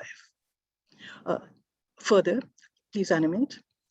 Further, Division 245 specifies a process to update TRVs every 3 years, while Division 246 uses the Air Toxic Science Advisory Committee, or ATSAC, as a process to update ABCs. In order to align the lists of TRVs and ABCs, as well as to align the processes for updating them, DEQ proposes the creation of a single list and a single streamlined process for updating that list. This common single list and process would then serve both programs. Next slide. To accomplish this, DEQ proposes the creation of a new division, Division 247, that will house the single list of toxic air contaminants, the table of the health-based values, as well as the process to update the list and the health-based values. Both Divisions 245 and 246 would be updated to reference Division 247 for TRVs and ABCs respectively. My colleague Holly Dixon from OHA will shortly be describing how the process for updating TRVs in Division 247 is strengthened by integrating the triennial review process in Division 245 and the ATSAC in Division 246. Next slide. Further, as part of the alignment of Divisions 245 and 246, DEQ proposes to remove rule language relating to the safety net program from Division 246. The safety net program rules were originally adopted in 2003 and were designed to address high emissions of toxic air contaminants from stationary sources under very limited circumstances and only after consultation with the ATSAC. Review by DEQ indicated that the Cleaner Air Oregon program covered all scenarios where the safety net could potentially be invoked. Thus, DEQ's initial proposal was to remove the rules relating to the safety net program from Division 246 in order to avoid having redundant rules on the books. Although the RAC supported DEQ's finding that Cleaner Air Oregon covered all scenarios of high emissions from stationary sources where the safety net program could potentially be invoked, the RAC suggested that the concept of a safety net was very important and should be retained in Division 246. To accommodate the RAC's feedback, DEQ proposes to retain the purpose of the safety net program in Division 246, but to vacate all rule language from the safety net sections while maintaining the section numbers as placeholders to be addressed in a future rulemaking. DEQ will be revisiting and updating the Oregon State Toxic Air Contaminants Program soon and will work with stakeholders and the RAC to update the rules for the safety net program at that time. Next slide. With that, I would like to turn it over to Holly Dixon, public health toxicologist from OHA. She will describe the main rule changes proposed to achieve the second objective of this rulemaking, that is to strengthen the process for setting and revising health-based standards for toxic air contaminants. Perfect. Good afternoon. My name is Holly Dixon, and I'm a public health toxicologist at Oregon Health Authority. And if we could go to the next slide. So this slide here shows a simple overview of the current process we would follow for Cleaner Air Oregon's triennial rulemaking to update these inhalation toxicity reference values, or TRVs, without the proposed rule changes. So briefly, DEQ and OHA would develop proposals for TRV updates. And this is informed by updates to toxicity values from authoritative sources. And these are federal and state agencies like the US EPA and California's EPA. Then, the same as any DEQ rulemaking, staff would meet with a Rules Advisory Committee and Fiscal Advisory Committee prior to making the rules available for public comment. So following the public comment period, DEQ would present the proposed rules to the EQC. But currently, this process does not include review from an external scientific committee. So in this rulemaking, we're proposing to add in external scientific review to the TRV rulemaking process. So to do this, we're proposing to repurpose the Air Toxic Science Advisory Committee, also called APSAC. So next slide. So here's the proposed process for this TRV review rulemaking. We're not proposing that the general DEQ rulemaking process between DEQ and the EQC change. We're proposing to add additional steps where DEQ and OHA bring topics and proposals to APSAC for review, where APSAC provides scientific input on the TRV updates, and APSAC's feedback is considered and then integrated into the rulemaking process. So we're proposing to narrow APSAC's scope and rule to reflect APSAC's historical work and actual practice. So in our proposal, APSAC would advise DEQ on the development of TRVs, which is similar to how they've been developing and advising DEQ on ABCs. The components of the original APSAC scope that are being deleted in the proposed rule relate to duties that the original APSAC was never actually called upon to perform. Many of these related to the safety net program, which was never actually used, and which DEQ is proposing to remove from rule, as Meenakshi just covered. I'll also add here that we're not proposing to change many components in rule related to APSAC operations and logistics, like term length, appointment, and number of members, because they still apply to this new proposed application of APSAC. In addition, APSAC's authority will not change. So APSAC will continue to operate as a scientific advisory committee for the agency, not a governing body. So next slide. So with the new proposed narrowed scope of the APSAC to provide input on updates to inhalation toxicity values, it is a priority that all APSAC members can contribute to the critical technical review of toxicity reference values. If we can animate. So we propose that each member of APSAC have at minimum expertise in toxicology, epidemiology, or chemistry. And one more animation. So we also added 9 subspecializations to the proposed rule language that were identified as priorities by the Rules Advisory Committee and in public comment. So those subspecializations are inhalation, reproductive, and developmental toxicology, multi-pathway exposure, bioaccumulation, environmental public health, neonatal and children's health, medicine, and health of vulnerable populations. We have heard a few concerns from Rules Advisory Committee members and from public comment in response to proposing to remove air pollution modeling, monitoring, meteorology, or engineering from this list of expertise. However, to review toxicity reference values, committee members do not need expertise in those skills. Rather, these skill sets are important for evaluating exposure information in a risk assessment. And exposure information is best evaluated within each industrial facility's risk assessment. Therefore, exposure variables are still described and accounted for within Division 245 for the Cleaner Air Oregon program. Next slide. So here I'll briefly highlight 2 other areas of the rule related to updating TRVs that contain proposed changes. And we did not hear concerns on these rule changes from the advisory committees or during the public comment period. So the first one here the area of rule changes relates to the list of authoritative sources. So these are those federal and state agencies like the US EPA that directly inform the list of updates to DEQ's inhalation TRVs. So we're proposing here that the authoritative sources list will only contain sources that are regularly updated. But I want to emphasize that no TRVs are changing in these proposed rules. Rather, the proposed rule changes here are strengthening that TRV update process that occurs every 3 years. So the second area of rule changes relates to the petition process. So for background, existing rule says that stakeholders may submit petitions for DEQ to consider when we're updating the TRVs for air contaminants. And stakeholders can submit petitions to remove, add, or change TRVs. So for this rulemaking, the proposed rules incorporates a few rule changes to clarify the timeline and information required for submitting a petition. So this concludes a summary of the proposed rule changes for the second rulemaking objective, which was strengthening the process for setting and revising toxicity values for toxic air contaminants. Next, I'll turn it over to J.R. Giska, who is the Cleaner Air Oregon Program Engineer, to go over that third rulemaking objective and summary of rule changes to Division 245. Thank you. Thank you, Holly, and good afternoon, Chair George and Commissioners. I am the Clean Air Oregon Program Engineer, and happy to be here with you today to discuss the CAO program. There are a number of proposed updates to the CAO rules themselves that in general can be described as clarifications and housekeeping updates that are based on lessons learned from program implementation.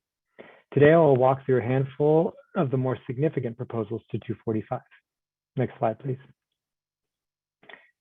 DEQ is not proposing significant foundational changes to the CAO program rules in this rulemaking effort, but we do acknowledge that some proposals go beyond just housekeeping.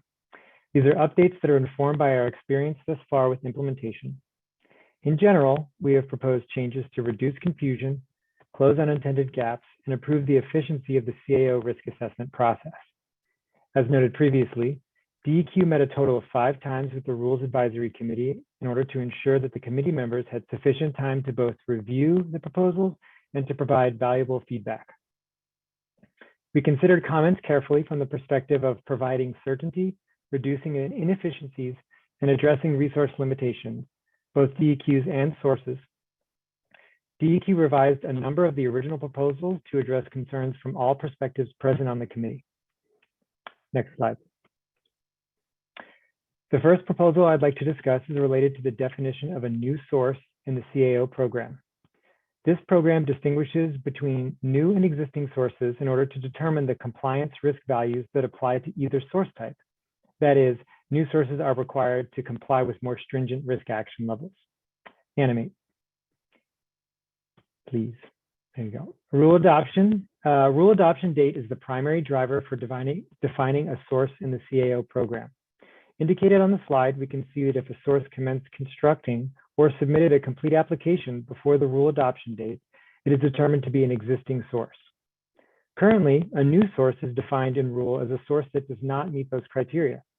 What we have found through implementation is that there have been a number of instances that do not fall directly into these 2 buckets neatly. Animate, please. DEQ is proposed to include existing sources that relocate as an alternate criteria for defining a new source under the CAO program. This proposal provides clarity to the rules which did not address this situation. Next slide, please. The next proposals are related to toxic emissions units, or TEUs, which are essentially operations, activities, and/or equipment at a source that emit toxic air contaminants. Animate, please. Oh, you've got it. Okay. The categorically exempt TEU concept comes from the Title V program and is effective in that program at resolving reporting requirements for emission units. However, during CAO implementation, we've had instances where significant emissions of toxic air contaminants could be considered exempt simply because of this list, resulting in unprotected risk assessments. We are proposing to revise the list of categorically exempt TEUs to ensure that all significant TAC emissions, toxic air contaminant emissions, are included in risk assessments.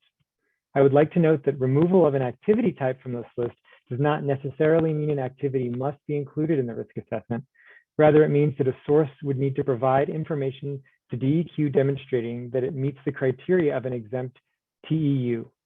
This is already currently in rule. We received RAC member feedback on the proposed list and have revised the final list based on these inputs. Animate, please. Aggregated TEUs are a class of smaller units that a source may choose to combine for the purposes of a risk assessment. This concept is an effective and efficient tool for risk assessments. Animate, please. As a source may include TEUs in this category, so long as the combined risk does not exceed the aggregate risk level set out in rule. However, the current rules do not include risk from these TEUs in the final source risk calculations for compliance purposes. DEQ is proposing to retain the concept of aggregated TEUs, but to require that risk from these TEUs be included in the final risk calculations. We have learned through implementation that even minor emission sources have the potential to increase risk sufficiently to exceed risk action levels. In summary, both of these proposals seek to close unintended gaps that ensure the protectiveness of the program. Next slide, please. The next proposals are related to timelines for different submittals required under the CAO program. In instances where DEQ anticipates that an existing source may demonstrate final risk numbers in exceedance of the immediate curtailment risk action level, DEQ may require a source to expedite the submittal of their final risk assessment based on all of the previously submitted information. I will talk more about this concept in a later slide. Next, DEQ is proposing to reduce the submittal timeline for a risk reduction plan to 30 days. Through implementation, we have learned that sources are typically aware of the results of the final risk assessment before it is submitted to DEQ for review and approval.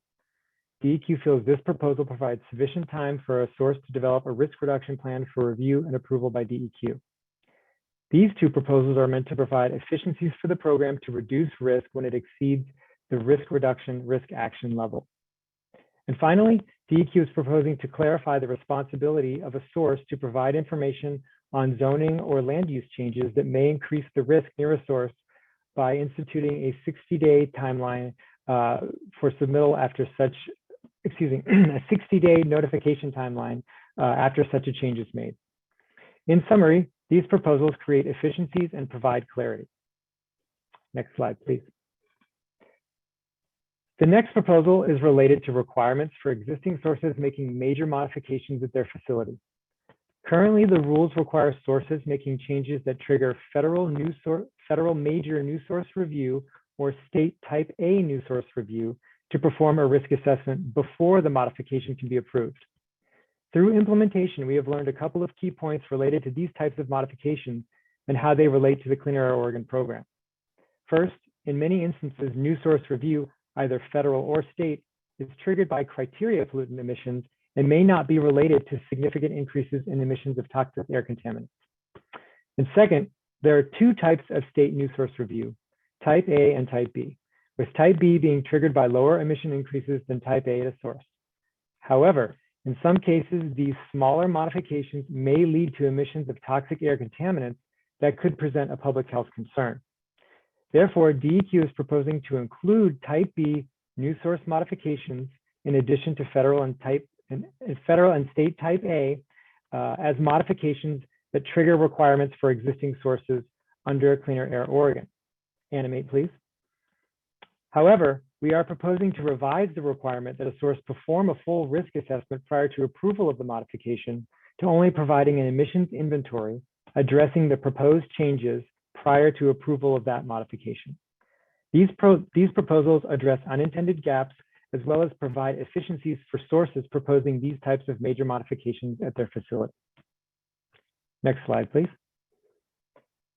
The final proposals I would like to discuss are related to existing sources with potential risks in exceedance of the immediate curtailment risk action level.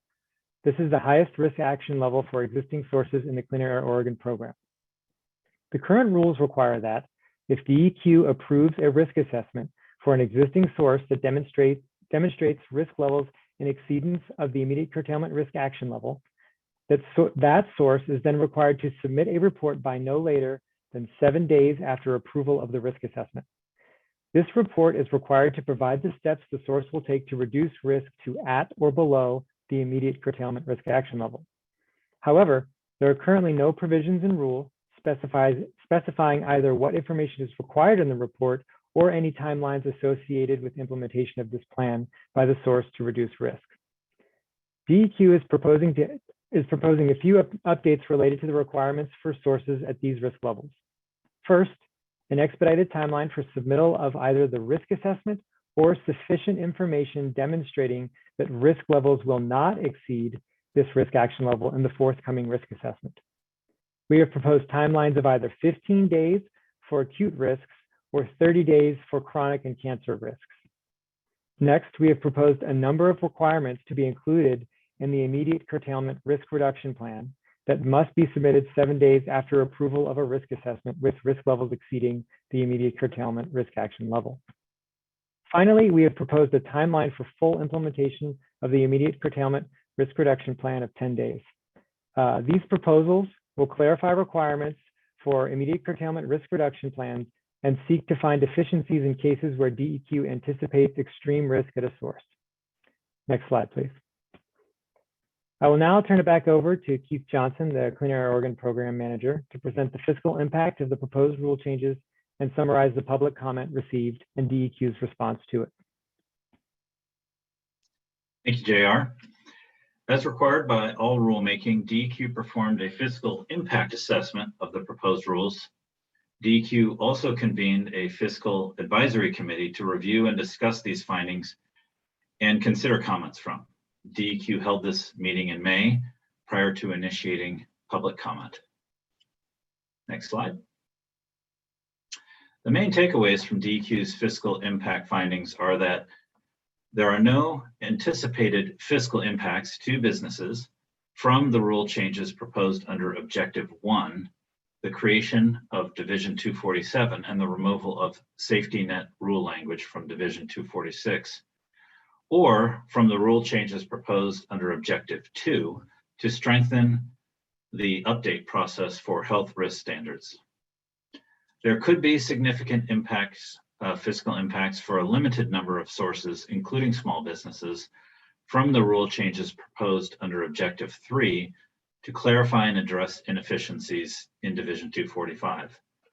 Potentially, the biggest fiscal impact is likely to be experienced by a limited number of businesses that exceed risk action levels under the proposed updates, but would not have exceeded them under the existing rules. Exceeding a risk action level requires specific actions to be taken by the source, such as public engagement and or other measures to reduce emissions. Some rule clarifications and changes to new source review requirements could result in fiscal impacts as well by creating clearer requirements, and in some cases may eliminate the need for performing a risk assessment as part of the modification. Small business technical assistance, which was established under Clean Air Oregon, will continue to be available to small businesses to help mitigate fiscal impacts of these proposed rules. Next slide. DEQ provided 2 venues for public comment, a public hearing on the 20th of July for oral comments and a public comment period initially from June 1st through July 30th and extended to August 20th upon request. Animate. DEQ received 1 oral comment in the public hearing and 158 written comments, submittals. Animate. Many of the 158 comments, written comments, were identical. Most comments related to the proposed changes to clarifying Clean Air Oregon requirements and addressing inefficiencies. A few expressed comments related to the area of expertise needed on ATSAC to review the toxicity information, and a summary of public comments received by the close of public comment period is provided in Attachment B, along with the agency responses. And we have the original comments on file.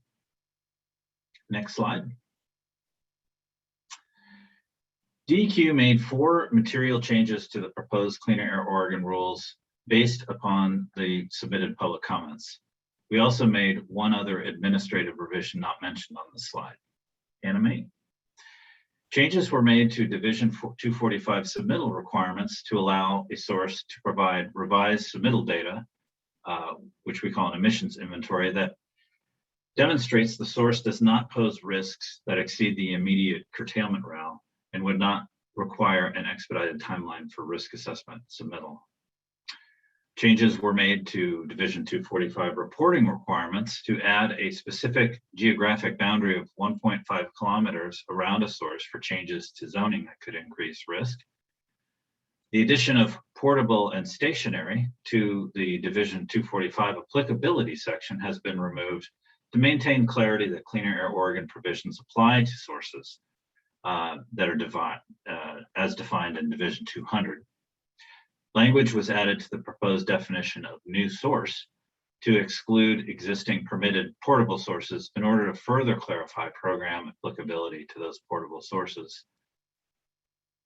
Definitions in 245 were also updated to maintain that Clean Air Oregon provisions apply specifically to sources defined in Division 200. Next slide. So at this time, that is the entirety of the presentation that we have for the Commission today, and I'd like to take any questions before we move forward with a recommendation. Thank you, everyone. Commissioners, do you have any questions or comments? Commissioner Kyle. Yeah, thank you. I appreciated the report and the fact that a lot of this is just kind of housekeeping and alignment across the air toxic rules. So I'm glad to see that happening. It's more of a comment, and it kind of goes also to OHA, but it's about the ACSAC, the triennial review requirement.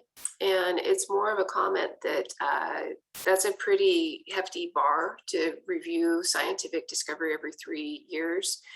And it's probably actually unrealistic given the pace of science. So the comment is more, you could probably extend that to maybe an every 5-year review without having a detrimental effect on trying to protect human health from air toxics, because science just doesn't move that quickly for reaching the consensus that would be needed to make these kind of air standards. And you would have the added benefit of reducing the administrative burden of this rule and also kind of maintaining maybe a slightly longer time frame for folks that have to meet these standards. So it's a suggestion, because every 3 years sounds great, and it would be great if science moved that quickly, but it just kind of doesn't. So that's the comment. Thank you, Commissioner Kyle.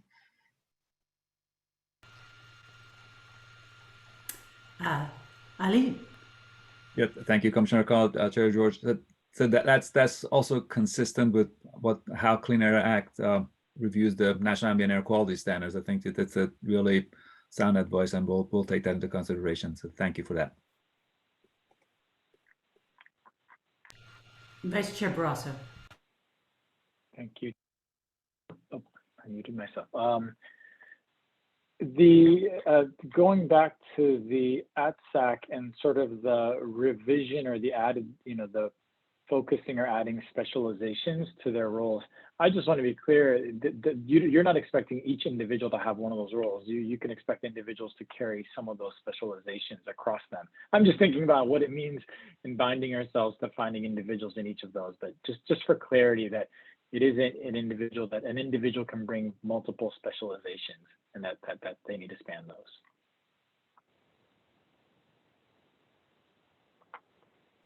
Yes, Keith, go ahead. Okay. Thank you, Vice Chair Barrasso. And Keith, would you like to take this one, or would you like me? No, go ahead, Holly.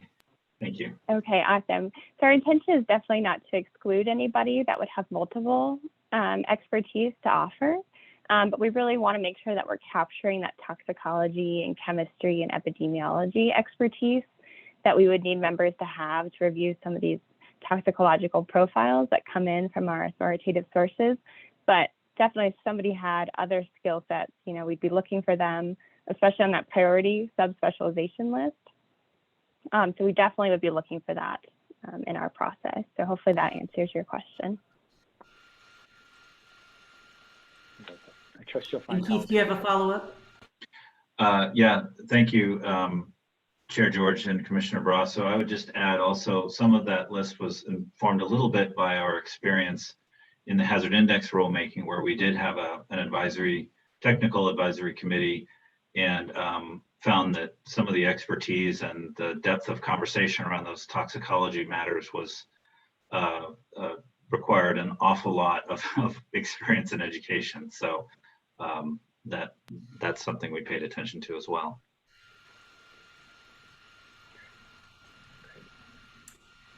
Well, and I think it's just worth acknowledging, and I think our staff did this as well, that in some cases progress on existing facilities is going a little slower than we had hoped for, especially these existing facilities. And you've laid out several of the reasons and how, you know, by aligning some of these expectations and standards and clarifying them, we hope that'll really allow DEQ and the regulated parties to understand expectations and move together in a smoother way. So I think that's what this proposal is designed to do. And I think you know, the way you've moved forward by including those parties, hopefully will make a significant contribution to that. Any other comments or questions at this time? Vice Chair Barrasso. It is just kind of doubling on what you just said, Chair George. You know, I know that this has gone substantially slower, and so maybe I just want to affirmatively sort of ask the question, Keith, to you and staff. With these changes, does this address a lot of the what has been a much slower rollout or a longer implementation timeline? Does this get at that? I certainly see it in terms of the way that you've explained it, but I'm thinking about what can we expect when you all come back, you know, when maybe we ask about how this is going a year from now, what can we expect in terms of seeing how program implementation is going? Acknowledging that that you all are still learning. Keith. Yeah, thank you, Commissioner Barrasso. Absolutely, and we'd love to come back and talk more about it and report that out. I think these rules will materially very much help with that. You know, a lot of program rules, I find, having worked in multiple programs in air quality, you know, things need to be spelled out clearly in rules so that they are requirements. So I very much believe that by stating these requirements more clearly, we'll get the information we need to, you know, be able to just move these reviews through faster. And with some of the clarifications about some of the work maybe not being needed as far as like the modifications, we'll be able to stay working on those priority facilities. So some of these clarifications, I think, will reduce some of the back and forth on what's required and not, for sure. You know, with a new program, you know, as you're sort of building the airplane and flying it, a lot of that can happen. And so I think time will also help with implementation. I will say, however, there are some facilities that these reviews have taken a long time, but for good reasons. These facilities, some of them are being asked for information, and we're needing information about releases and emissions that just have never been asked of them before. And so some of them are having to do some very in-depth and thorough testing, and that just takes time. You know, that's sort of how it works, and we're working closely with them and making progress that way. Thank you. Ali Marzaghalili. Chair George, thank you. Vice Chair Barrasso, just want to make sure that we manage expectation here. Just want to make sure we come back in front of you. This is not going to address all the complexities that we are facing. This program is a difficult and challenging one to manage. We've had some resource issues, hiring.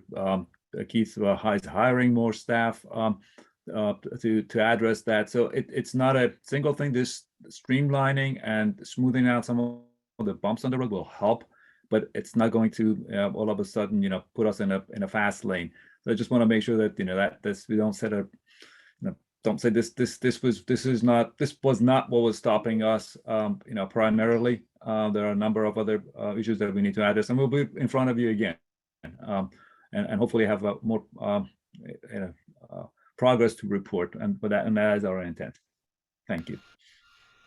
Thank you, Ali. Further comments or questions? Well, I'm not seeing any. So then it is time to consider the recommendation before us. Commissioners, I will hear a motion. Commissioner Kyle. So I'd like to make a motion that the EQC adopt the proposed rules in attachment A1 to A4 of this report, along with the changes shown in addendum A of this report as part of chapter 340 of the Oregon Administrative Rules. Second.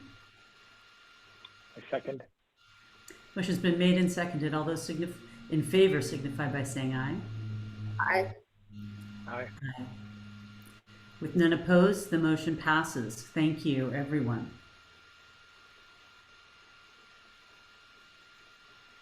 All right, we are moving right along. Next up is our next action item, which is the Oregon Clean Vehicles Rebate Program temporary rulemaking. Once again, exciting return of Ali and Rachel. Welcome back to both of you. Thank you, Chair George, Commissioners. Again, for the record, my name is Ali Mirzakhalili, Air Quality Division Administrator for DEQ. Again, thank you for your indulging me for those multiple times and have patience with us.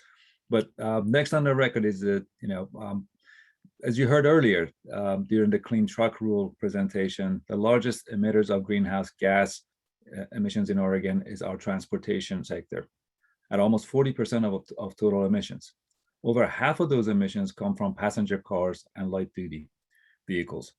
Therefore, getting people to switch to cleaner vehicles, zero-emission vehicles, can dramatically reduce emissions and help meet Oregon's climate goals and criteria pollutant reductions.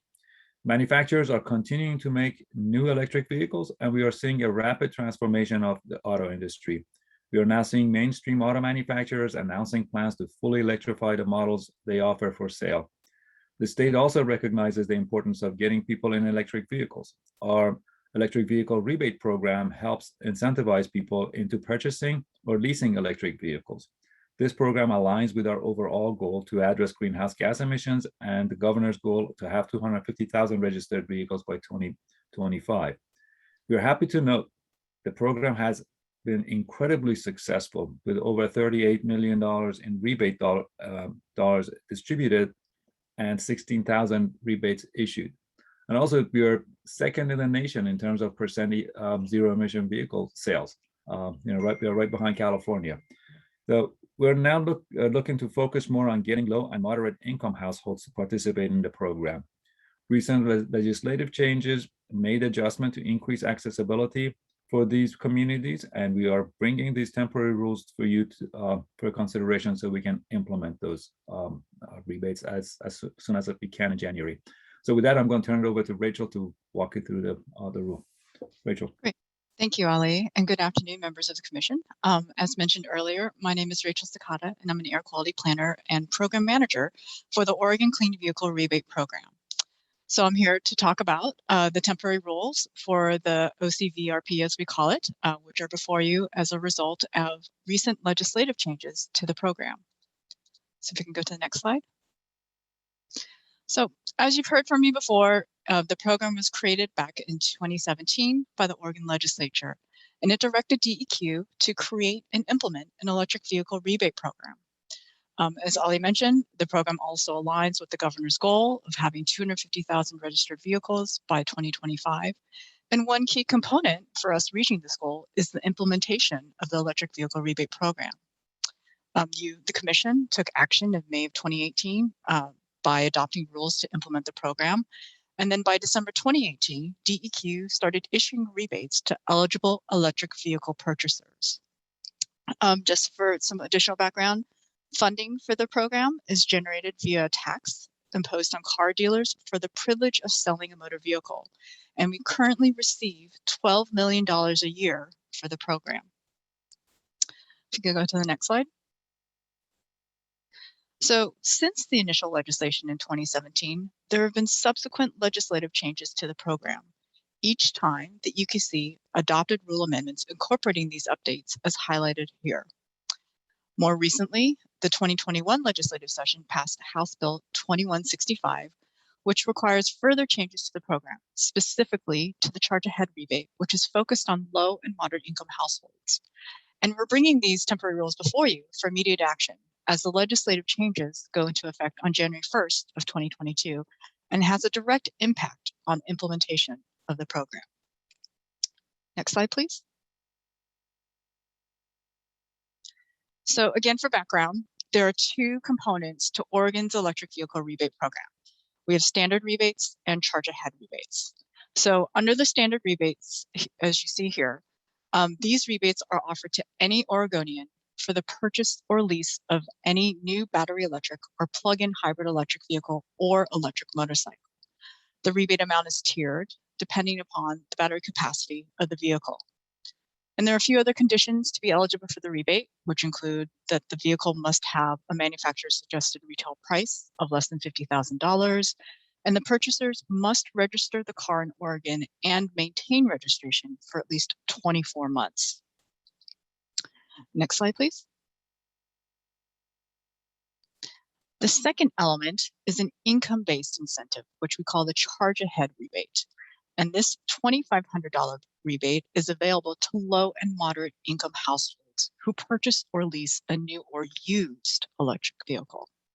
So I just want to note that for new vehicles, the charge ahead rebate can be combined with the standard rebate that I mentioned earlier, which means that income qualified households could get up to $5,000 off an electric vehicle. So you can stack the two rebates.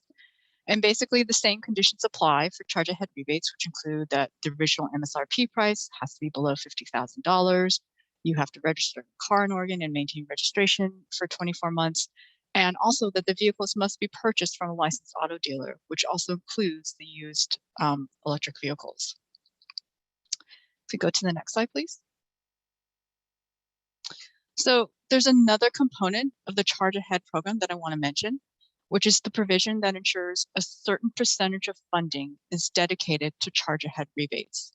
And up through now, at least 10% of funds must be set aside. The latest legislative change increased it to 20% beginning in 2022. And I want to emphasize that this is a floor, not a ceiling.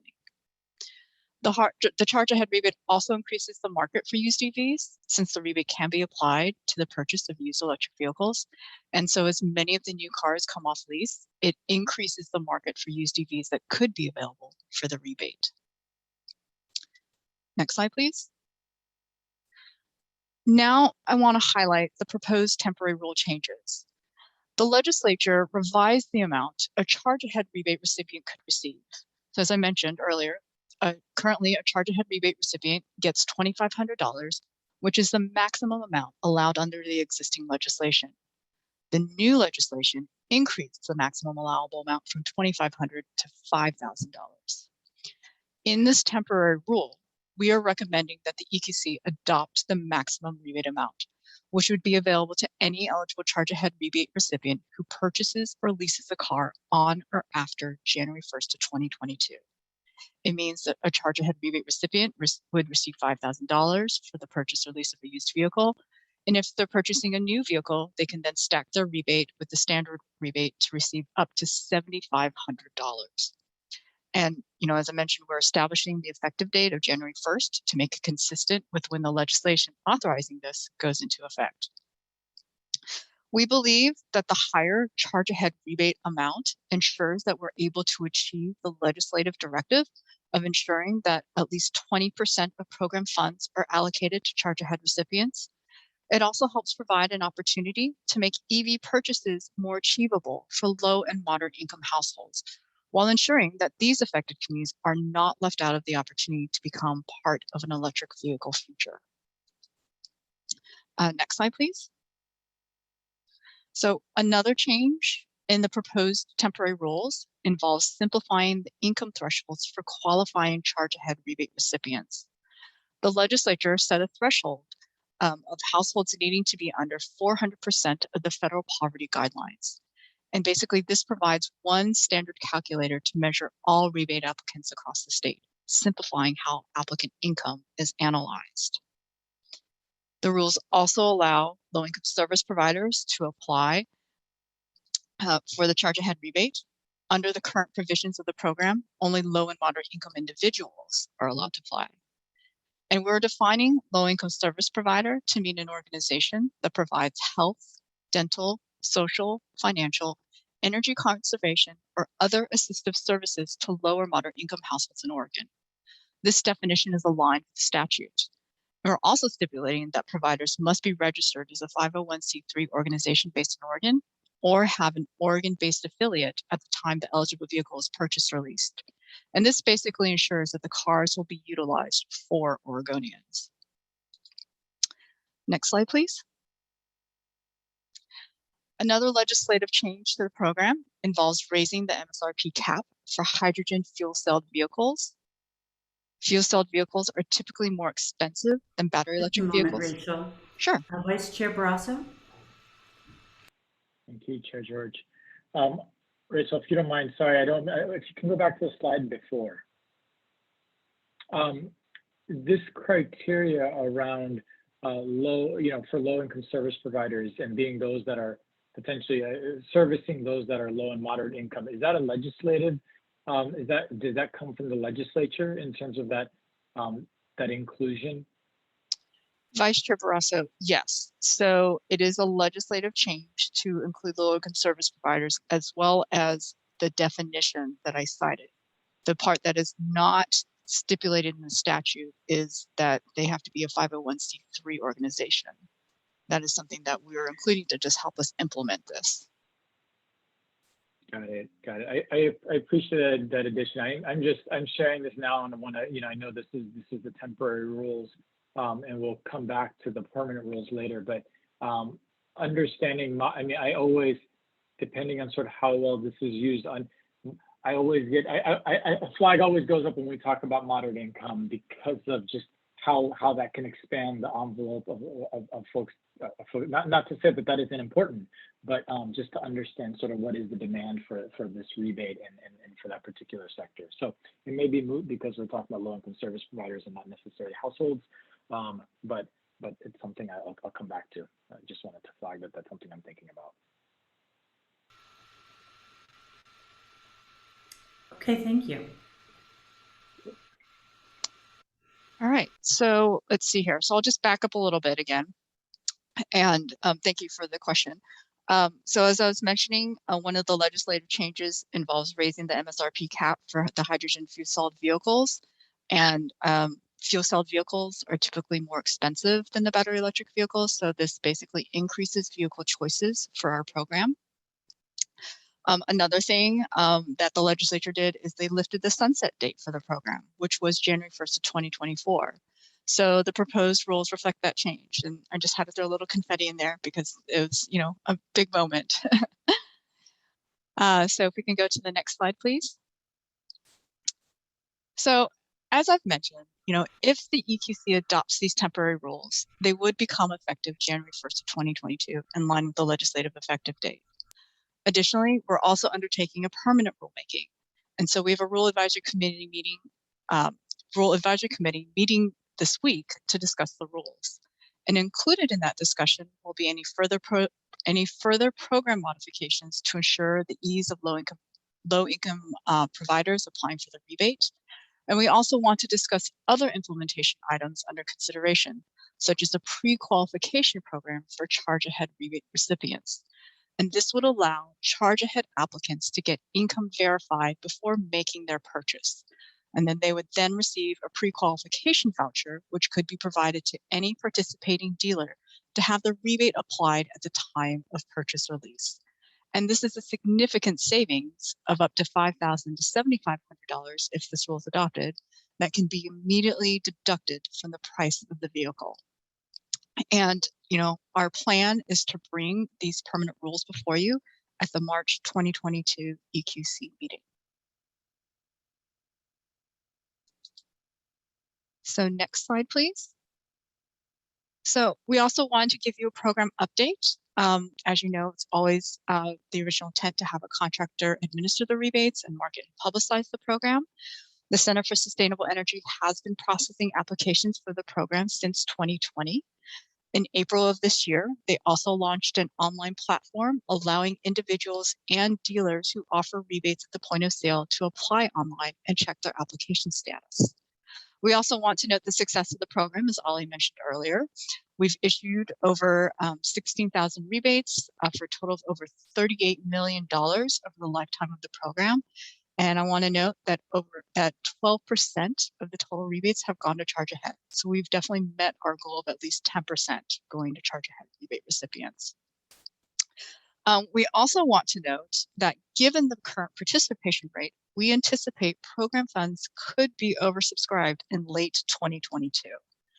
If this occurs, DEQ anticipates establishing a waitlist until funding is replenished in 2023.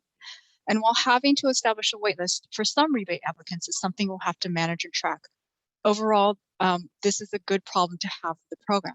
It means that people are utilizing the rebate. It means that more electric cars are on the road in Oregon, helping us get closer to our goal of 250,000 registered vehicles by 2025.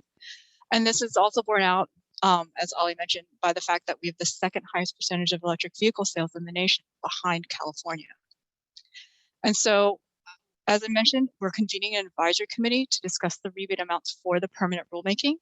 And while the higher charge ahead rebate amount is something the committee will consider, we have heard from stakeholders that the higher rebate amount is critical to ensuring that the low and moderate income households can participate in the program and achieve the legislature's goal of 20% of funding going to the charge ahead rebates. There are other levers that we can adjust to manage program funding, such as adjusting the amounts for standard rebates, maybe capping the number of rebates an individual can claim. And in addition, we anticipate we'll be working with stakeholders and legislators about increasing the program funding in the future. And so our plan is to come back to you in March with our recommendations when we present the permanent rule for your consideration. So next slide, please. So in conclusion, we recommend that the EQC adopt the temporary rules provided here, and I'd be happy to answer any questions that you might have. Thank you, Rachel. Do we have questions or comments?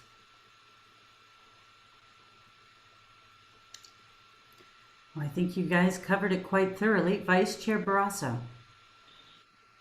I was trying not to be the person, but I appreciate this, and I'm glad to see that the legislature took action to increase the charge ahead rebate. That's really great to see.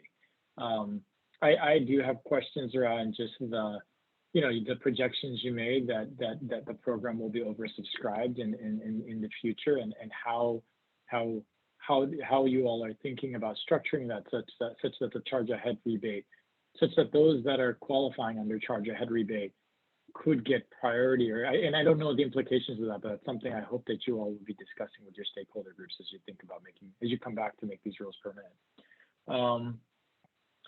Otherwise, I mean, it's exciting to see. I did have a particular question that over time, it looks like you said 12% of folks were charge ahead rebate participants receiving the rebate. I want to understand how that aligns, or how that's supposed to be compared to the 20% threshold that you listed earlier, that at least 20% should go to charge ahead, and is that over time? Just how should I be thinking about those two numbers, 12% and 20%? Vice Chair Barrasso, thanks. Great questions. So yes, I think when we were looking at the projections of potentially being oversubscribed, I think we anticipate we will be able to meet the 20% of the rebates going to charge ahead with that increased rebate amount, because it does, as I said, help I guess push over the available funding for these applicants.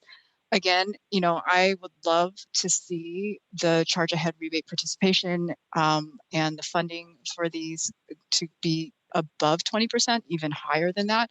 And that is something that I know we'll be discussing with the advisory committee, as well as sort of future efforts as we do education and outreach to really be able to target charge ahead communities moving forward.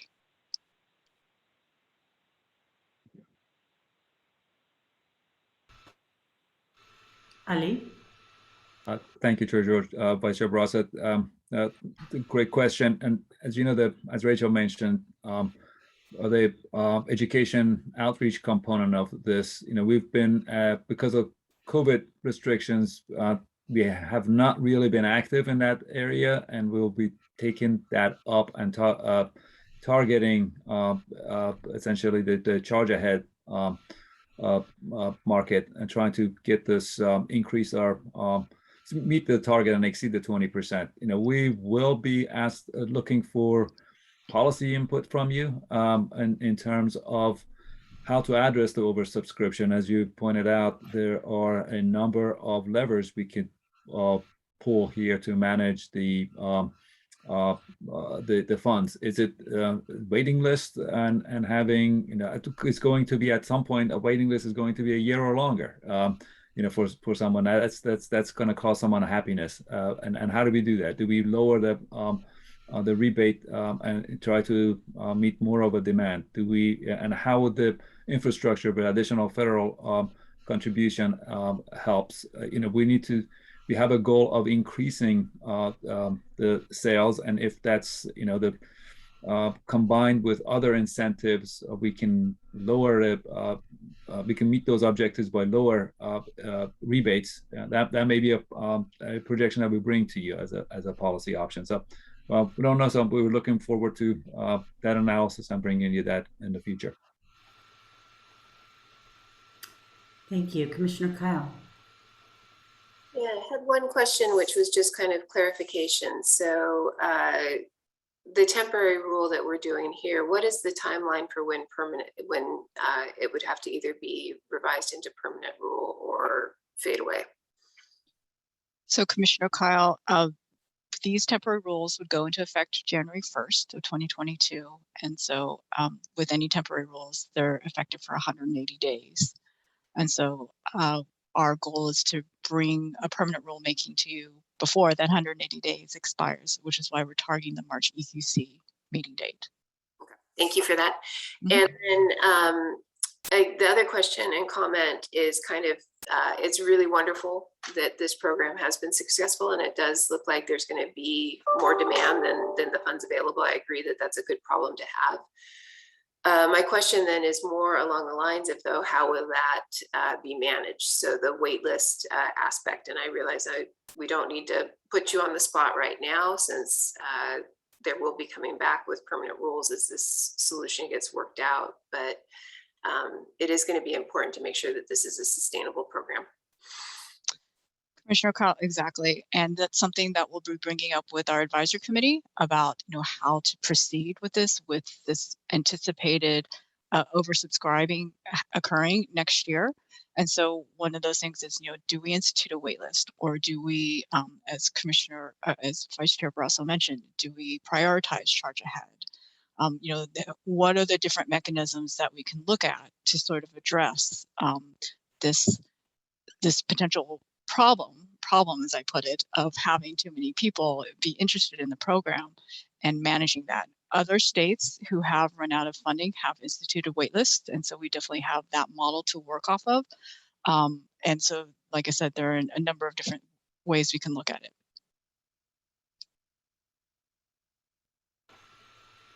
Thank you. Any others? All right, seeing none, it is time for us to consider the proposal before us. Commissioners, do you wish to make a motion?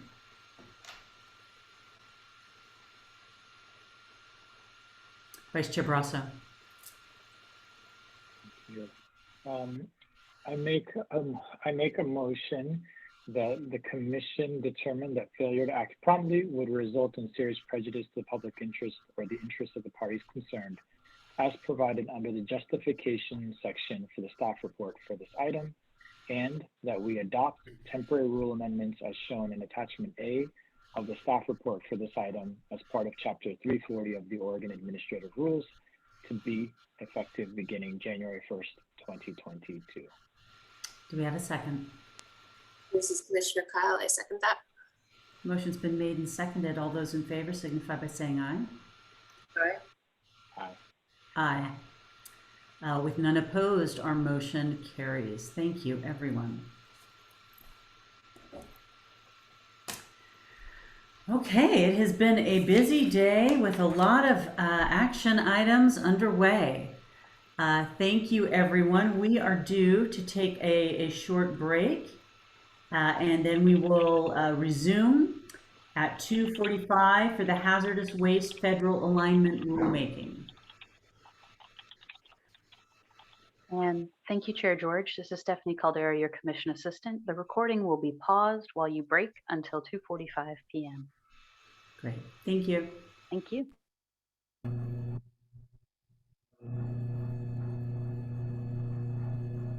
All right, welcome back, everyone. I'm having trouble finding Vice Chair. Maybe he can raise his hand or something. But in any case, we will go ahead and get underway with the hazardous waste federal aligning rulemaking.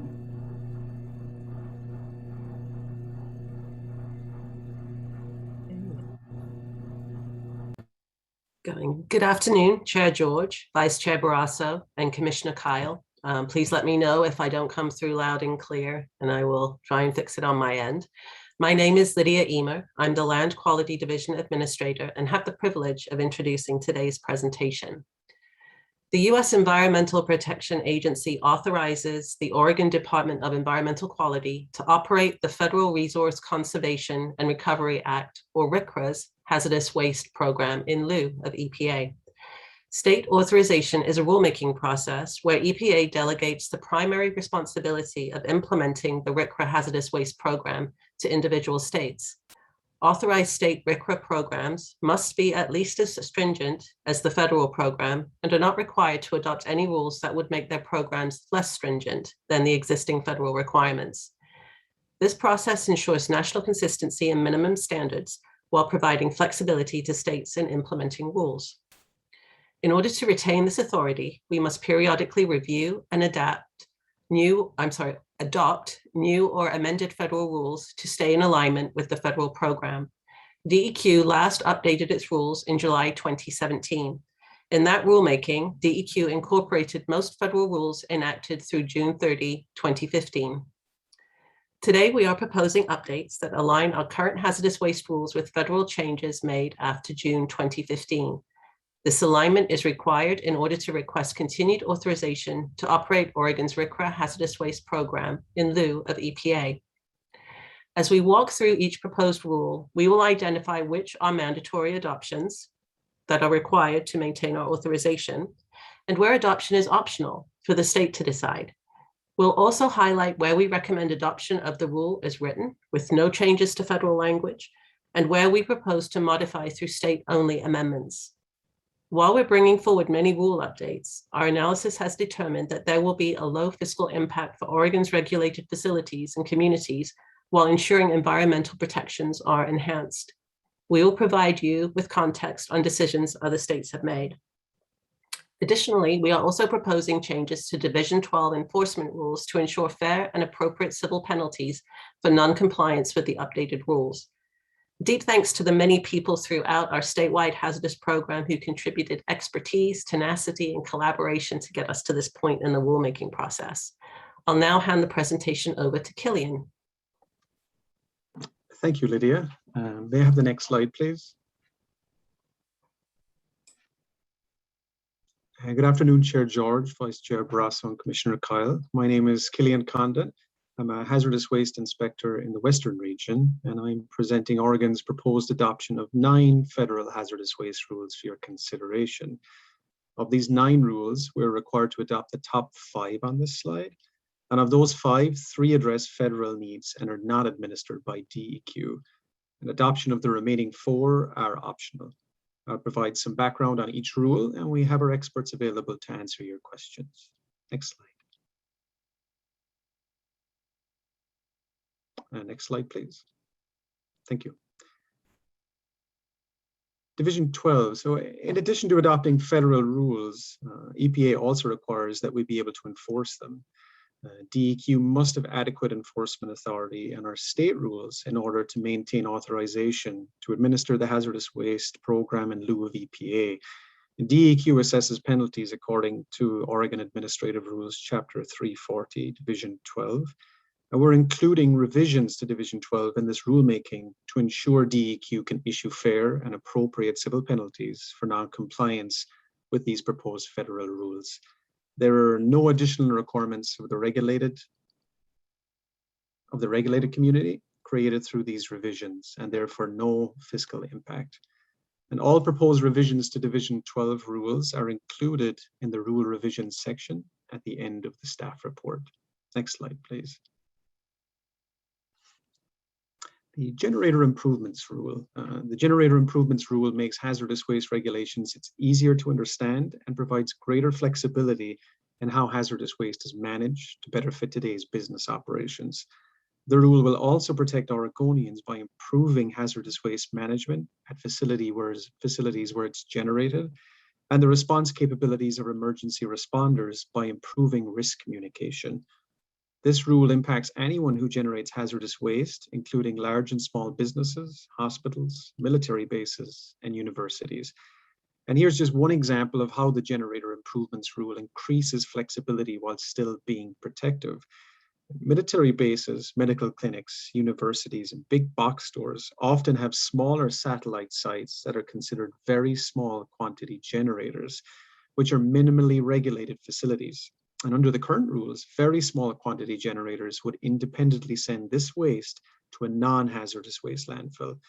Under the proposed rule change, these small sites could consolidate their waste through the large quantity generator site for disposal at a hazardous waste landfill, which is a more protective option. And this also allows disposal cost savings by bulking the waste. The rule revision also requires updates to emergency response and contingency plans.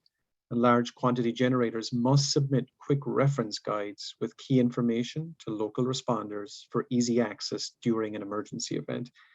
In summary, the Generator Improvements Rule will help make hazardous waste regulations easier to understand and follow for hazardous waste generators, and easier for DEQ to implement and enforce with all the rules in one location, and will align Oregon's hazardous waste rules with EPA and other Region 10 states. The Rules Advisory Committee was supportive of adopting this rule as proposed, and we received only positive public comments. Next rule.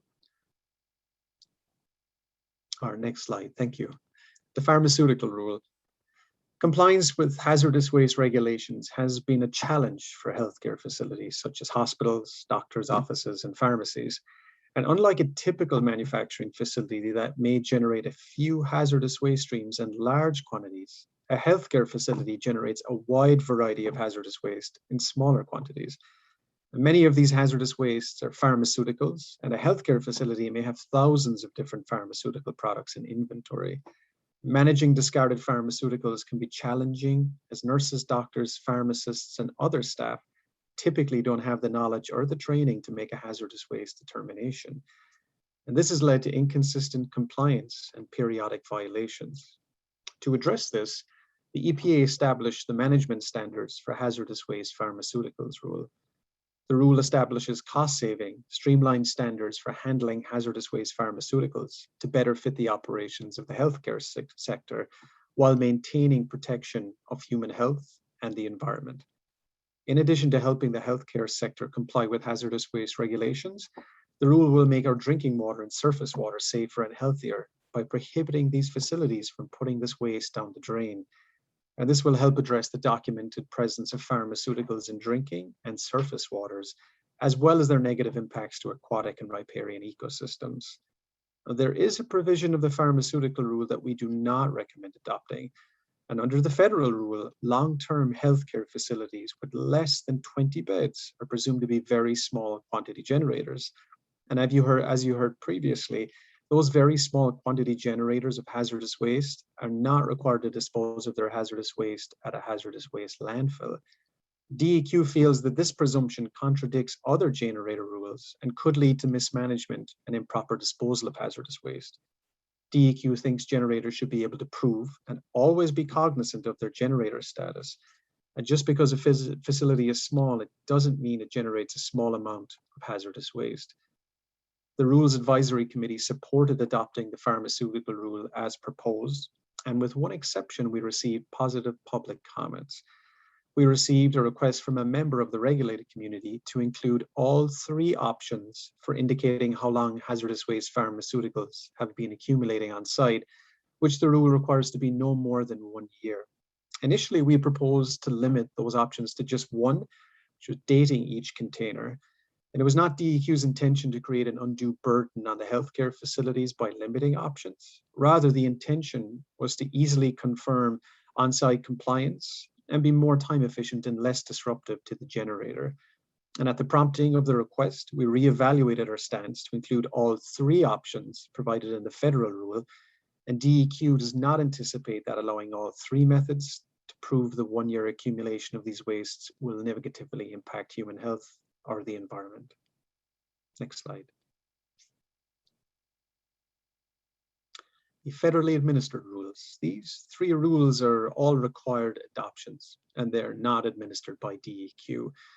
The e-Manifest rule, which was launched by EPA in 2018, the e-Manifest system, it's a national database to track hazardous waste shipments electronically.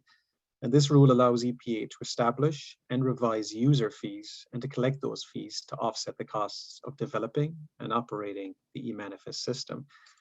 There are 2 proposed rules related to the import and export of hazardous wastes. These rules are administered by the federal government, and states are required to adopt these rules to maintain federal equivalency. The 2 rules establish 1 consolidated and streamlined set of requirements applicable to all imports and exports of hazardous waste. These requirements include electronic reporting to the EPA to improve tracking and ensure delivery consent for each shipment, and prohibition of confidential business information claims on documents related to export, import, and the transit of that hazardous waste. These new requirements apply a consistent approach that will provide greater protection to human health and the environment. Next slide. The nicotine amendment. This change exempts discarded over-the-counter nicotine patches, gums, and lozenges from being categorized as a hazardous waste. This results in significant cost savings and reduced waste management requirements for these types of nicotine wastes. We agree with the EPA, Washington, and California that this is a positive amendment for businesses while still being protective of human health and the environment. Next slide. Ignitable liquids rule. So this section of the hazardous waste regulations has been revised only slightly since its original promulgation in 1980. And as a result, some of the test methods in Department of Transportation references included in the definition of ignitable have been out of date for years. And in response, EPA made changes to modernize how ignitability is determined. This rule also allows for the use of non-mercury containing thermometers in a variety of the EPA's analytical methods, in addition to currently required mercury thermometers. This rule will also allow use of modern equipment and techniques for making ignitability waste determinations. And these changes reduce potential mercury exposure to humans and the environment by reducing the overall use of mercury-containing products. The implementation of these new and improved methods will not affect the analytical results when compared to current methods. And there is an anticipated beneficial fiscal impact to the regulated community as laboratories will have more analytical methods and equipment available to choose from. Several states have adopted this rule, including West Virginia, Kentucky, Pennsylvania, and Colorado. And DEQ is proposing 2 state-only amendments that would limit the alcohol content exclusion to 1 alcohol, ethanol, and exclude other ignitable constituents. Next slide, please. Aerosol cans. Aerosol cans are widely used for products such as paints, solvents, pesticides, food, and personal care products. And the Household and Commercial Products Association estimates that 3.75 billion aerosol cans were filled in the United States in 2016 for use by commercial facilities and households. Aerosol cans account for nearly 40% of retail items that are managed as hazardous waste at large retail facilities. And with this rule, EPA adds waste aerosol cans to universal wastes. And universal waste are a subcategory of hazardous waste. They're widely produced by households and many different types of businesses. Other examples include batteries, fluorescent lamps, and pesticides. And because these items produce large amounts of waste and are relatively low risk, EPA developed a streamlined management program. This change is expected to reduce costs for those generating and managing aerosol cans by providing a clear, protective system for handling hazardous waste aerosol cans. And the streamlined regulations will promote collection and recycling of aerosol cans and encourage development of municipal and commercial programs to reduce these wastes going to the municipal solid waste landfills or the combustors.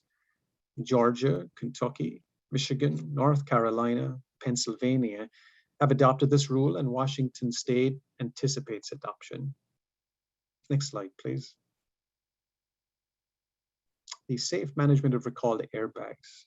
The Safe Management of Recalled Airbags rule provides a conditional exemption from hazardous waste requirements for entities that remove airbag modules and inflators, also known as airbag waste from vehicles. And under this rule, these entities are identified as airbag waste handlers and include automobile dealerships, automotive salvage and scrapyards, independent repair facilities, and collision centers. Airbag waste handlers will not be required to count airbag waste toward their hazardous waste generator status, pay fees associated with the production of this waste, or store the waste as hazardous, which is often onerous as well as costly. And this conditional exemption is meant to be an incentive to remove defective airbags. And while the exemption provides alternative standards for airbag waste handlers, it does not change their obligation to safely manage and dispose of the airbag waste. Once received by a collection facility from an airbag waste handler, the conditional exemption ends. The airbag waste then will be managed as typical hazardous waste from that point forward and will be sent to an appropriate disposal or recycling facility. This rule is in response to the urgent public health issue of recalled Takata airbag inflators still being installed in vehicles. And while there being considerable progress made in repairing vehicles with these dangerous parts installed, millions of defective airbags still remain and become more unstable over time. And to date, there have been 19 deaths and more than 400 injuries in the US alone because of this problem. And through this rule, the EPA is facilitating a more expedited removal of defective Takata airbag inflators and all airbag waste. This ensures consistency, minimizes confusion, increases efficiency, and helps prevent airbag waste from being diverted into the municipal waste stream. Over 25 states have adopted this rule, including Washington, Utah, and Colorado. Next slide, please.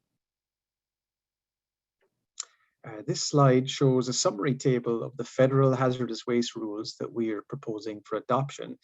Across the top, working from the left, we've indicated which rules are required adoptions to maintain our EPA authorization, those we propose to adopt by reference, and those we propose to modify through state-only amendments. In addition, we've indicated the potential fiscal impact to the regulated community and the nature of any public comments received. Please refer to our staff report for details. Next slide, please. This slide shows a summary of our stakeholder and public engagement process. DEQ convened the Hazardous Waste Federal Rule Alignment 2021 Rules Advisory Committee. And the selected members, they reflect the large range of entities directly and indirectly affected by the proposed hazardous waste rule changes. And representatives were able to consider the technical, fiscal, and economic impact of the proposed rules. Efforts were made to represent numerous sectors, including public, private, nonprofit, communities facing environmental justice issues, as well as small and large businesses statewide to ensure full representation. The committee met 3 times on March 30th, April 27th, and May 18th, 2021. Public engagement throughout our process included Gov delivery bulletins to approximately 30,000 email addresses, posting of the rules, fiscal analysis, meeting notes and supporting documents to the public webpage for this rulemaking, and inclusion of advisory committee announcements to DEQ's calendar for public meetings.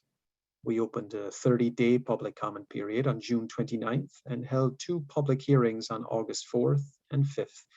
We filed public notice with the Oregon Secretary of State for publication in the July 2021 Oregon Bulletin, updated our website, notified our Rules Advisory Committee, emailed key legislators, and approximately 40,000 interested parties through Gov Delivery.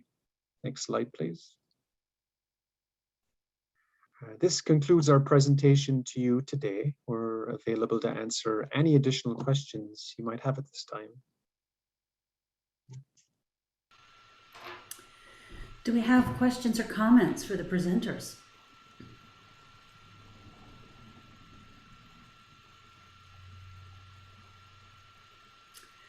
Not seeing any. It was a very thorough presentation.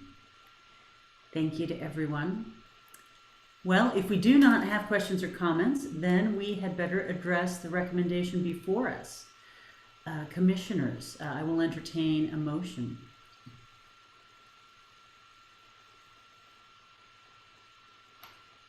Vice Chair Barrasso. Thank you, Chair George. I move that the Commission, the Environmental Quality Commission, adopt the proposed rule amendments seen on pages 67 through 92 of the staff report for this item as part of Chapter 340 of the Oregon Administrative Rules. Do we have a second? This is Commissioner Kyle, a second. Thank you. The motion is made and seconded. All those in favor signify by saying aye. Aye. Aye. Aye. The motion carries. Thank you, everyone, for your work and for the presentation.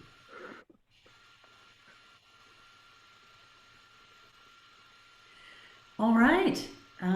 We are now, our public forum was scheduled to begin at 3:20. We are just a little bit behind schedule, which is a good thing, I think.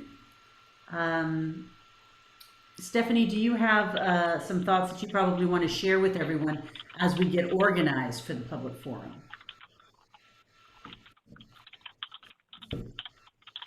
Yes, Chair George, thank you. This is Stephanie Caldera, the Commission Assistant. In just a moment, I will have a slide on the screen that indicates how people can request to present comment. And then Chair George, as typically, we do need just a minute or two to organize that speakers list. And I will affirm back, typically, we do ask that people limit comments to 3 minutes or less, though, as noted on the agenda, we may need to reduce that time if we have a substantial amount of people who wish to present comment. Yes, we will remain a little bit of flexibility there as we see how many people want to sign up to speak with us this afternoon. And thank you, Chair George, and for our participants today for your patience as we got our screens together for this public forum. As folks should now be able to see on their screen for public comment today, if you would like to request to present comment, please use the raise hand function that is typically found on your reactions panel if you're connected by Zoom. If you are connected by phone, you can make that same indication by pressing *9 on your touch tone phone, and that will also show your hand being raised. So again, if you would like to request to present comment during public forum today, please use the raise hand function that is typically found in the reactions panel on your Zoom platform. If you are connected by phone, please press *9 at this time.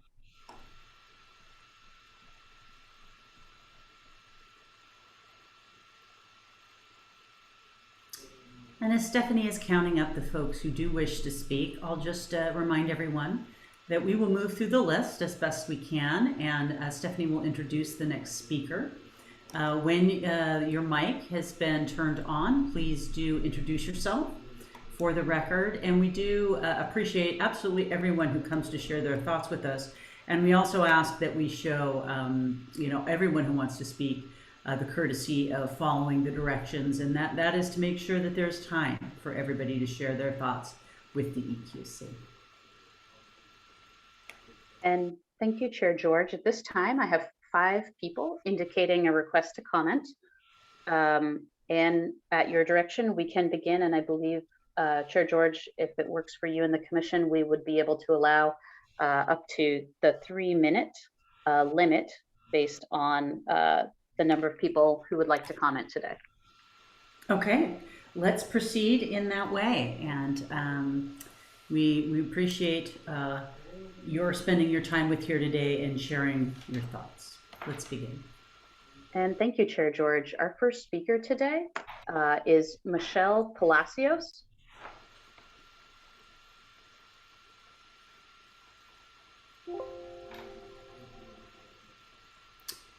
Welcome, Michelle. You should be able to speak now. I was just, I think I'm unmuted. I was going to try and start my video, but maybe I can't do that. Did you want it? Do you want the videos on? You might not. So we hear you just fine. Okay, great, good. My name is Michelle Palacios. I'm the executive director of the Oregon Hop Growers Association, and I'm honored to be able to provide my comments today. The rule proposed by DEQ would greatly increase the cost of natural gas for local hop growers at a time when we can least afford it. COVID-19 closures and restrictions have harmed Oregon's nearly 400 brewers, which then affects the hop growers who supply them. Oregon is home to some of the best breweries in the world, and that wouldn't be the case without our hops or natural gas. Oregon is the 3rd largest hop producing state in the country, with more than 7,600 acres grown in our state. We used to be the 2nd largest, but with cheaper energy and land, Idaho now holds that position. Most of Oregon hop growers are efficient natural gas burners, use efficient natural gas burners in August and September. We prefer natural gas because it's currently the cleanest fuel option. With recent advancements in technology, renewable natural gas and green hydrogen will soon be an option to help decarbonize our energy grid. As farmers, we are conservationists who are intimately familiar with the effects of climate change on our crop and in our communities. Natural gas is part of our clean energy future, and if our state reduces access or makes natural gas more expensive for farmers and brewers, it will negatively affect Oregon's $6.6 billion beer industry. I urge the DEQ to have a fair process and consider all sides when developing its rules. Oregon hop growers have had it hard enough these past 2 years. Making a key ingredient to our success more expensive will only harm these local multi-generational businesses. Please allow Oregonians to keep their affordable and reliable natural gas as we work towards a clean energy future. Thank you. And thank you for your comments, Chair George. The next person in the speakers list is Sam Kropp. Thank you for your time, Chair George and Commission members, and for the opportunity to speak today. My name is Samantha Kropp, and I am the Coalition's coordinator with the Forest Waters Coalition, a network of 20 conservation and grassroots community organizations. I wanted to say firstly that we're very encouraged that the Department of Environmental Quality is renewing its focus and partnership with the Oregon Department of Forestry to improve our state's water quality. It is encouraging progress to see. And as Chair George acknowledged in the beginning of this morning's meeting, there's still much work yet to be done. We also know that with the onset of the private forest accord, that has been a major and significant step in the right direction, specifically for protecting fish and other aquatic species. However, it is important to say that the accord does not ensure protections for community drinking water supplies or the small headwater streams that are the source of many of our drinking waterways. The historic lack of these protections and strong protections for drinking watersheds in the state of Oregon has resulted in the degradation of many source watersheds due to industrial logging practices that impact both water quality and quantity in the state. This is especially true in Oregon's coastal communities, where many watersheds are primarily owned by big timber companies. There are currently at least 10 water bodies serving 12 drinking water systems listed as impaired for turbidity, which is one of the leading impacts of industrial logging. Many of these listed water systems are primarily owned by private corporate timber owners and have been logged extensively in the past decades. Recently, grassroots community members with our coalition raised concerns that Rockaway Beach is not among those waterways listed as impaired, though over 90% of their drinking watershed was logged in the last 20 years. And this makes it clear that a more thorough review and more in-depth research must be done on the impacts of industrial logging on the site-specific watersheds around our state. Both more testing and better transparency with the results is needed in order to get a complete picture of the health of our state's drinking waterways. We need raw water data testing to be made available to the public so that we know what pollutants are in our drinking watersheds before filtration. And we also need the DEQ to finally publish its previously shelved study on the impacts of logging on our state's waterways, because this information is crucial towards transparency and a better understanding of the causes of turbidity, chemical pollutants, and the concerns that plague our watersheds. As the agency responsible for implementing the Clean Water Act and getting our waterways into compliance with federal standards, it is up to the DEQ to protect our drinking watersheds. And we think part of that work must be taking a closer look at the role industrial logging has played in muddying our waterways. Please use your authority to restrict activities in drinking watersheds that can be shown to harm water quality and quantity, specifically restricting industrial logging in our very beloved drinking water supplies. Thank you so much for your time and for all of the work that you're putting into this important effort. Thank you, Chair George. The next person in the speakers list is Betsy Herbert.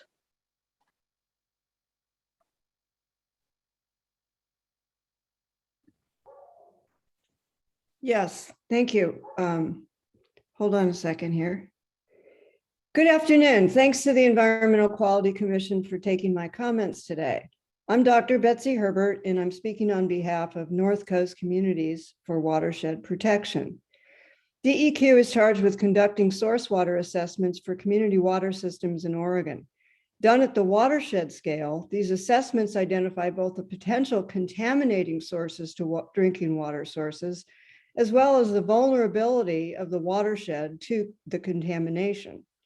DEQ identifies industrial logging as a higher risk contaminating source, stating that, quote, cutting and yarding of trees may contribute to increased erosion, resulting in turbidity and chemical changes in drinking water supply. Over application of improper handling of pesticides may impact drinking water source. Unquote. DEQ also has the authority to obtain turbidity readings in a water source before it enters a water treatment plant. Treatment plant operators routinely monitor raw water turbidity because excessive sediment can clog treatment plants and interact with treatment chemicals to produce carcinogenic byproducts in the finished water. Yet inexplicably, even after DEQ identifies high-risk logging in a watershed, the agency does not routinely require these raw water turbidity readings from treatment plants, even as extensive clear cutting in a watershed entirely owned by timber companies, and even after repeated occurrences of carcinogenic byproducts in treated drinking water. Case in point, Jetty Creek, the primary source of drinking water for Rockaway Beach. Even after 23 water quality alerts for carcinogenic byproducts following massive clear cuts, DEQ did not obtain turbidity readings from Rockaway Beach treatment plant. Why not? As a result, DEQ has not listed Jetty Creek as an impaired watershed because excessive turbidity readings need to be on record for 45 days before a watershed can be listed. How many other water systems degraded by logging have slipped through the cracks? All water in Oregon belongs to the people. It is the people's right to know if excessive turbidity from intensively logged watersheds is harming their drinking water. DEQ should make raw water turbidity readings for community water systems public information. The readings should be posted online and retained for future research. Thank you. And thank you. Chair George, to note, we have had a few additional signups. I will just remind people if they wish to request a comment during public forum today, please use the raise hand function, usually found on the reactions panel of your Zoom platform. If you are connected by phone, you can do this same action by pressing *9 on your touch-tone phone. And at this time, Chair George, the next speaker in my list is Joan. Hello, my name is Joan Van Rees. Thank you for the opportunity to speak today. I am a board member and a land use transport committee member of the Brooklyn Action Corps, and I am commenting on their behalf. We are excited to see the adoption of the clean truck rules by the EQC. However, transit bus transportation has specifically been excluded from the clean truck rules. And we want to create awareness that the Brooklyn neighborhood surrounds the TriMet headquarters and the Brooklyn Intermodal Rail Yard. Brooklyn houses Bullseye Glass and several other large companies known for their polluting air emissions. Brooklyn also has McLaughlin Boulevard, or Route 99, a 6-lane highway at that point running alongside it, simultaneously preventing our access to the river. Our neighborhood has Powell Boulevard, Route 26, abutting it. The general air quality in Brooklyn must improve. Our neighborhood has thousands of large diesel trucks dissecting it daily. And our neighborhood experiences almost 1,000 TriMet buses operating every single day, which would be exempted at this time from the clean truck rules. Because the people living in Brooklyn neighborhood are worried, how many of these TriMet bus diesel engines have been updated? And if they are not, when will they be updated? We would like to know. And for your information, the Brooklyn Intermodal Rail Yard has been operating its heavy-duty RTG cranes, loading intermodal units onto the trains as late as 2 o'clock in the morning. We wonder if these cranes are also included in the advanced clean truck rules, and if not, if they could be. First, there are less trees in Brooklyn neighborhood than in any other Read Wealthier neighborhoods in Portland. So Brooklyn has no form of visual or auditory mitigation around either the TriMet headquarters or the rail yard. Secondly, the monitors under the Bullseye Glass settlement agreement are located too far away, more than the 300 yards, to measure the first and worst 50% of particulate matter 2.5 fallout. We urge that the EQC and the DEQ improve the manner in which transit diesel engines are operated to enforce the strictest air quality standards to improve our quality of life and our health, considering our location near 2 of these large polluters. We look forward to the DEQ working on this exemption for transit buses as soon as possible. Thank you.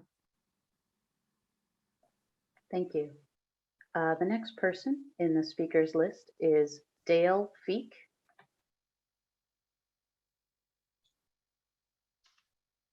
I'm Dale Feek, Chair of the Washington County Citizen Action Network. Chair Catherine George, Vice Chair Sam Barrasso, and Commissioner Molly Kyle, and DEQ Director Richard Whitman. I have 2 topics. 1, Cleaner Air Oregon. 2nd, Director Whitman's Director's Report. First topic, Clean Air Oregon. Thomas Wood, air permit attorney, who is hired by Intel to help manage their Title V air operating permit application, has made assertions in writing that Clean Air Oregon would dissuade companies from locating in Oregon because of the cumbersome added regulations and added controls necessary to reduce their toxic air emissions. After talking with DEQ air permit specialists, they say that assertion by Thomas Wood has not come to pass. Companies are moving to Oregon and are willingly complying with the extra requirements to regulate their toxic air emissions. DEQ air permit specialists are working extra hard just to process the many air permit applications that meet Cleaner Air Oregon standards. Cleaner Air Oregon is good for people's health and the environment, and also for the economy. Topic 2, Richard Whitman's Director's Report. I had a chance to read it because he wrote it, and he'll do it, present it orally tomorrow. but I'm impressed. I'm impressed with the detail and the topics that he lists in his report. I like that Armstrong World Industries settlement in St. Helens, 77.1 million cash settlement. I prefer that Clean Air Oregon was ahead and didn't have to do that kind of stuff, but I'm glad that DEQ took that action. Owens Brockway in Portland, a $1 million penalty. PCBs in Portland and Zenith Energy, I like the way you addressed those issues, Director Whitman. The last thing I want to talk about is the Recycling Modernization Act update. As you know, the Oregon legislature passed a law that will transform recycling in Oregon, and it was actually, the guts of that was produced by DEQ staff specialists. It's a framework called Producer Responsibility. It requires producers of packaging and paper products to be accountable for responsible management of their products. And it also places new requirements on local governments and recycling processors. My Washington County commissioners, I sent them information on that, knowing that then they know that they're going to have to change their operations too. The law becomes effective 2022 and program changes 2025. Thank you for your report and thank you for listening. Thank you. The next person in our speakers list is Nancy Harrison.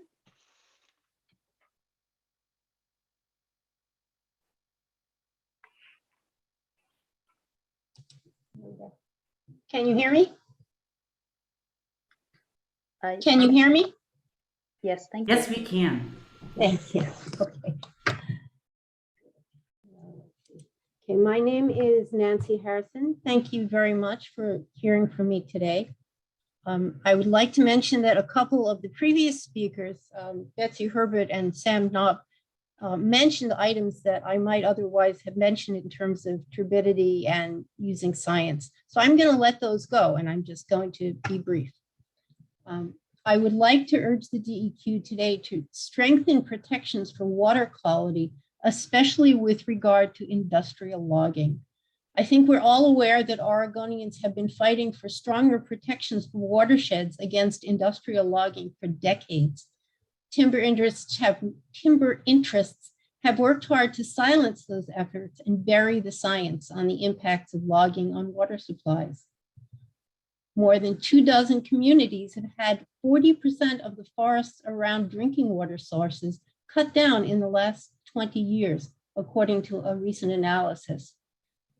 The DEQ is specifically responsible for addressing pollutants that affect community drinking water sources, including non-point pollution sources like clear-cut and plantation-style forestry practices. You also have the responsibility to ensure that the Oregon Department of Forestry's forest practice rules are strong enough to protect water quality. And from all that's been reported, those rules do not seem to be strong enough at all. So basically, I am asking you to do your job better in regard to keeping water quality protected against industrial logging. Not only does every citizen of Oregon deserve clean drinking water, but the timber industry is making huge amounts of money through polluting community water sources, which not only harms the health of the community members, but costs those communities a great deal of money to address. The industry needs to be footing the bill for the harm it does in the course of making its profits. And the only way it will start doing that is if the DEQ begins to hold its feet to the fire and start writing rules that are completely compliant with federal clean water standards, which is not, from what I can see, currently the case. Thank you very much. Thank you. The next speaker in our list is Nancy Webster.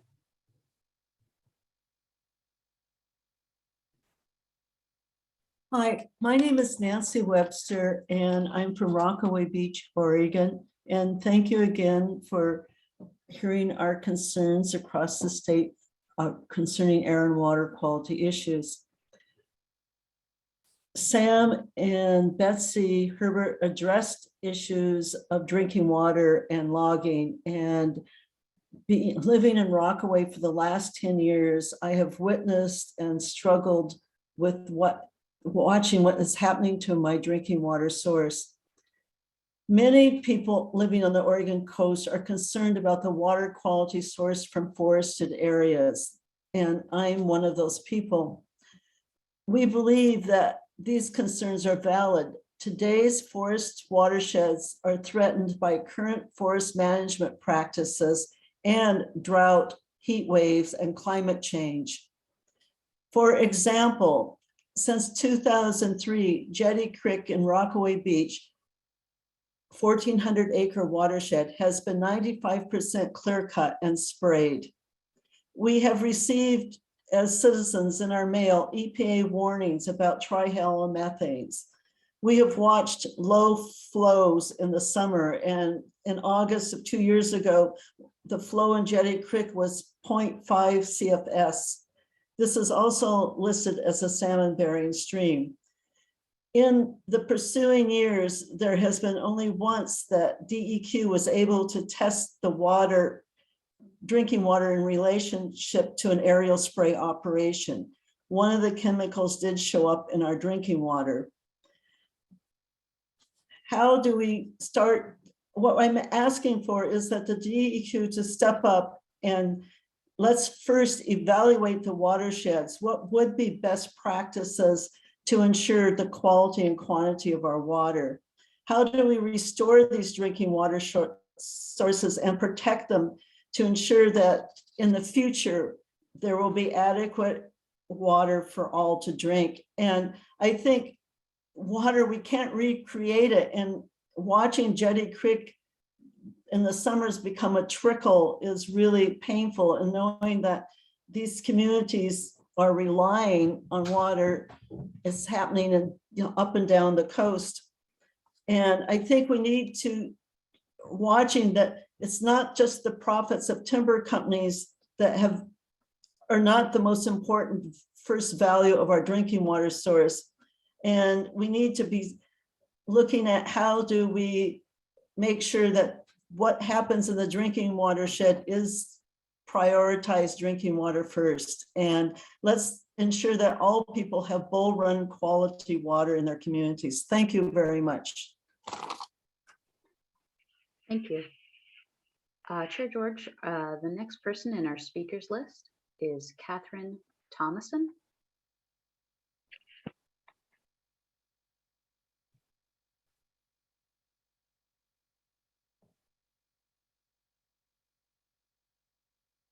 And I apologize, I will attempt again. Catherine Thomason, you should be able to unmute your microphone to present comments. Yes, thank you very much. Every system's different. Thank you very much. My name is Dr. Catherine Thomason. I appreciate speaking to you today, commissioners and Chair George. I'm speaking as chair of the Environmental Caucus of the Democratic Party here in Oregon. We held climate listening sessions around the state in the last 2 months, and the primary concern is water quality and quantity.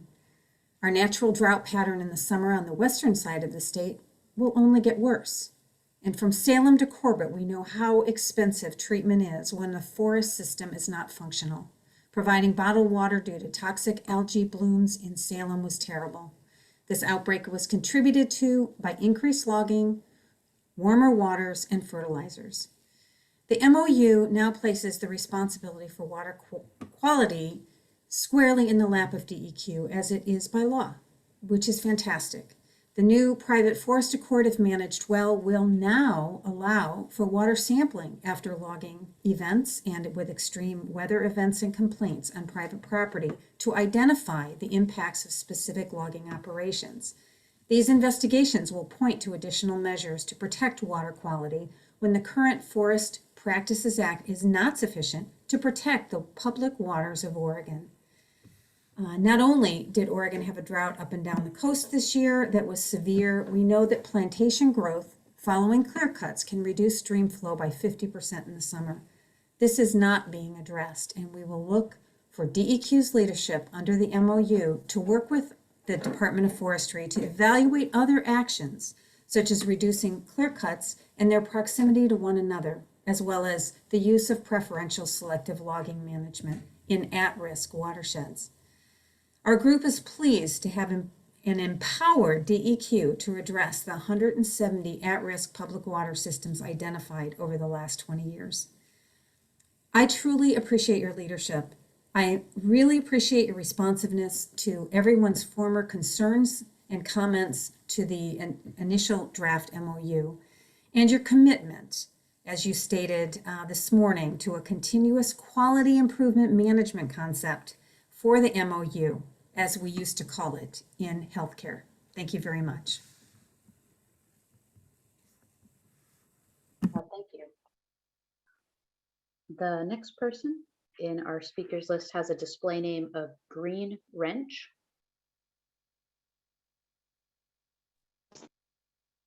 Yes, hello, can you hear me? Yes, we can. Hi, my name is Corey Watson. I own Green Wrench Heavy Equipment, and I kind of wanted to talk in a little bit of opposition on some of the laws that we're coming into now. So I agree 100% with emissions laws. I think that we need to start regulating things a little bit better and get on a better track for cleaner air, 100%. But what I see as a fallout from my customers is the fact that if we have any emissions related issues going on, getting into the dealers is pretty much impossible. So then they have to sub somebody like me in, which is fine. And I love helping my customers out. But what we run into is parts availability. And if a vehicle is still under warranty, we can't seem to remedy their issues quickly enough. And I think that's the biggest opposition that we have towards all of these issues going on right now is just being able to keep a unit up and running. So I think that if DEQ is able to tell auto manufacturers that they have to abide by, X amount of rules, then they should also be able to make an addendum for anything that is emissions related to be able to be warranty repairable by somebody other than the dealer, because otherwise you get customers that their livelihood depends on their vehicle being able to be up and running. They're going to be shut down because, as something as simple as pressure differential sensor that's $120 that they have to get warrantied out by the dealer is 2 months out because the dealer doesn't have any mechanics on board to be able to handle those issues. So that would be my biggest thing in opposition of the emissions laws is being able to make an addendum so that privateers can be able to work on them and have it be a warrantyable fix. I would also agree with Joan from earlier, who was talking about the TriMet buses. I personally don't understand why TriMet, with their thousands of vehicles that they're running around, should be able to be held to a higher standard than the rest of us and not being able to comply with these emissions laws. I know a big reason why, and it's because the breakdowns that they're going to be suffering as a result of those things are going to be driving them to have their vehicles in the shop, meaning they're not going to be making as much money. So I think that TriMet should be held to the same standards as everybody else. And that is all. Sorry. Thank you. Chair George, I have one additional person in the speakers queue right now. That person is Gregory Sotier. Hi. Hi, I'm Gregory Sotier with the Cully Air Action Team, and I'm hoping you can hear me. I'm coming in late because I just got home from work, and so I'm a little bit trying to chug some water and get rehydrated. But I wanted to talk briefly about the climate protection program and how I feel it's DEQ's approach to this is somewhat lacking. We're in a climate emergency, as I'm sure you're all aware. I don't think I have to remind you of the stakes that are involved, but the images out of British Columbia today were certainly very frightening, and that just missed us by by a few hundred miles. So I think that in terms of adaptation, we really have to start thinking about how we're going to protect low-lying areas and marginalized people, and also low-income neighborhoods that are in, flood zones or 1,000-year flood zones, or however you want to phrase it. Maybe we should come up with a new phrase like greenhouse gas flood zones. In any event, I also think that we need to move swiftly and aggressively towards mitigation of all greenhouse gas releases. And I'm really quite surprised that the EQ has allowed so many of these, major polluting industries in Oregon to continue to release huge amounts of greenhouse gases, carbon dioxide, NOx, sulfur dioxides, and others. These need to be immediately curtailed, and they should be addressed as soon as possible. Not in 5 years, not in 15 years, but within the next few months. I just want to remind the Commission that not only are our lives at stake and at risk here, but the lives of many, many future generations are, as well as the whole biosystem as a whole. Our salmon, our predator species are all going to be affected by these greenhouse gases emissions that are going on 7 days a week. Unless the state and the regulatory agencies take action to stop this stain on our biosystems. Thank you. Thank you. And thank you, Chair George. Pardon me. Go ahead. At this time, there is one additional raised hand. That person is Tim Miller. Good afternoon, Commissioners. Can you hear me? Yes, we do. Thanks very much. My name is Tim Miller, and I'm the Director of Oregon Business for Climate. It's a pleasure to speak with you all again today. On this happy day, I really appreciate your great actions you've already taken today to address climate change. And I just wanted to add a few additional comments. Again, Oregon Business for Climate, as you may know, is an organization of roughly 100 businesses around the state, representing some 30,000 employees. And our businesses are aligned around the idea that taking action on climate change is not only an absolute imperative for many reasons, including the health of our communities, but it's also an opportunity. It's a way for our businesses to lead and innovate and create jobs and bring benefits to our communities. So we appreciate action on climate change, and thank you for the actions you've already taken on today's programs and many others, and some coming soon, we hope. I wanted to reflect a little bit on Glasgow. As you've heard, some can say it was a good COP, and some can say it was not such a good COP. It was maybe a bad COP. There was progress, but not as much as we know we need. We need to act urgently on climate change in any way we can. I'm sure there are industries, including covered industries for various programs, who are going to be reaching you and expressing concern about programs and the difficulty of addressing change. But I want you all to know, and they may even have studies that raise fears and concerns, and you've heard those before, and dealing with clean fuels or dealing with other things goes way back to the 70s, when we thought if we had seatbelts, we would never be able to produce another car. And we know that those things are not true. I just want you all as commissioners to know that there are hundreds of businesses standing with you saying we need to take action on climate change. It's good for our communities. It's good for our opportunities to lead. And in fact, it's necessary for our state to continue to be healthy and leading. And programs that have a nice long timeline and give everybody a chance to plan and a chance to adapt are what we need. They need to be aggressive, and we need to take action on climate change. So we stand with you. Thank you very much for your work to address climate change. Thank you.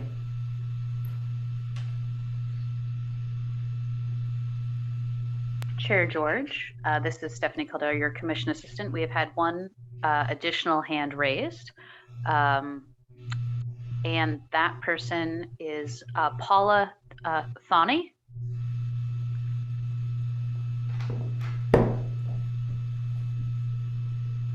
Hi, my name is Paula Tony, and I live in the Mohawk Valley.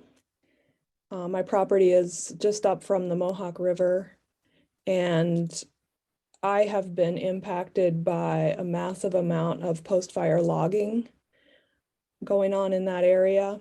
And that river is, well, I have a wetland that drains into the river, and I go swimming in that river every summer. It isn't my drinking water, but I am concerned just about the beauty of that river. And the logging has just been, there's just been so many trucks going in and out of our road since the fires a couple summers ago. So I don't have like a super scientific statement to share. What I have is the experience of standing by and watching just a massive amount of trees coming out of the property there. And we aren't actually allowed to go back in and explore on Weyerhaeuser land or on the other private lands. But I think it's going to have an impact, and I really would rather not wait until it has had an impact on that beautiful river. So that's one of my concerns. And then my secondary concern is the aerial spraying. And I think that both of these have an impact on the watershed, on the health of the rivers. I think the aerial spraying is super freaky. I don't want to get cancer.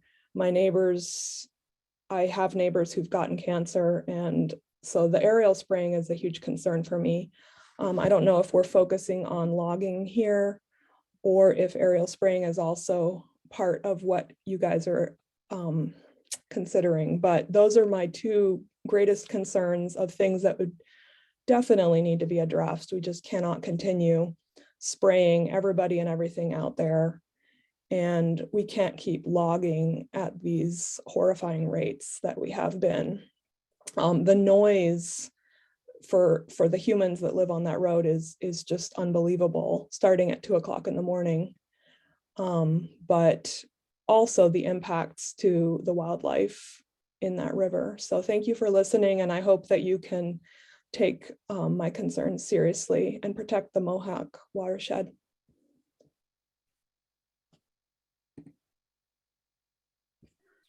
Thank you.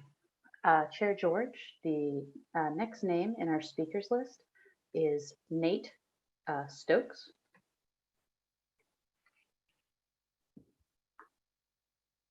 Hello, my name is Nate Stokes. I'm a member and assistant business manager of the Operating Engineers Local 701. I am one of thousands of union workers who rely on natural gas not only to cook or heat my home, but also for my livelihood. The natural gas industry employs nearly 2 million Americans. Many professions and products need natural gas. Natural gas is reliable, affordable, efficient, and clean. We've made tremendous progress towards decarbonization, and labor has been at the forefront of training and implementing the latest technology designed to address climate change. With the expansion of renewable natural gas and green hydrogen, we're not only supporting a cleaner energy future for generations to come, but we're also creating even more good-paying jobs. Renewable gas projects are predicted to create 7.3 million jobs by 2050. Reducing access to natural gas will stifle these innovations, utilizing existing 75,000 miles of infrastructure in the Pacific Northwest alone. I too care deeply about the environment and believe natural gas and renewable natural gas and hydrogen can be part of our clean energy future, and a partner in decarbonizing the energy system. When transitioning our electric grid to more wind and solar instead of coal, we didn't tear down the power lines, nor should we reduce access to natural gas or make it more expensive. Let's instead allow utilities to continue to invest in cleaner renewable gases that will retain the reliability and affordability people to enjoy from natural gas. This isn't just about my livelihood. It's about protecting the beauty we enjoy in Oregon for my children and grandchildren. I urge you to have a fair process and consider all sides when developing rules. Oregonians want to keep their affordable and reliable natural gas as we work toward a clean energy future. Thank you for your time, and I yield the rest of mine. Thank you. The next person in our speakers list is Katie Iman.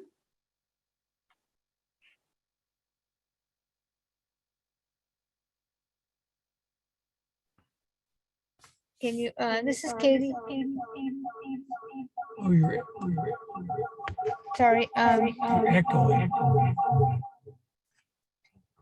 I'm sorry. Go to the next person and come back to me, please. I'll take care of my connection problems. Am I on the phone at the same time?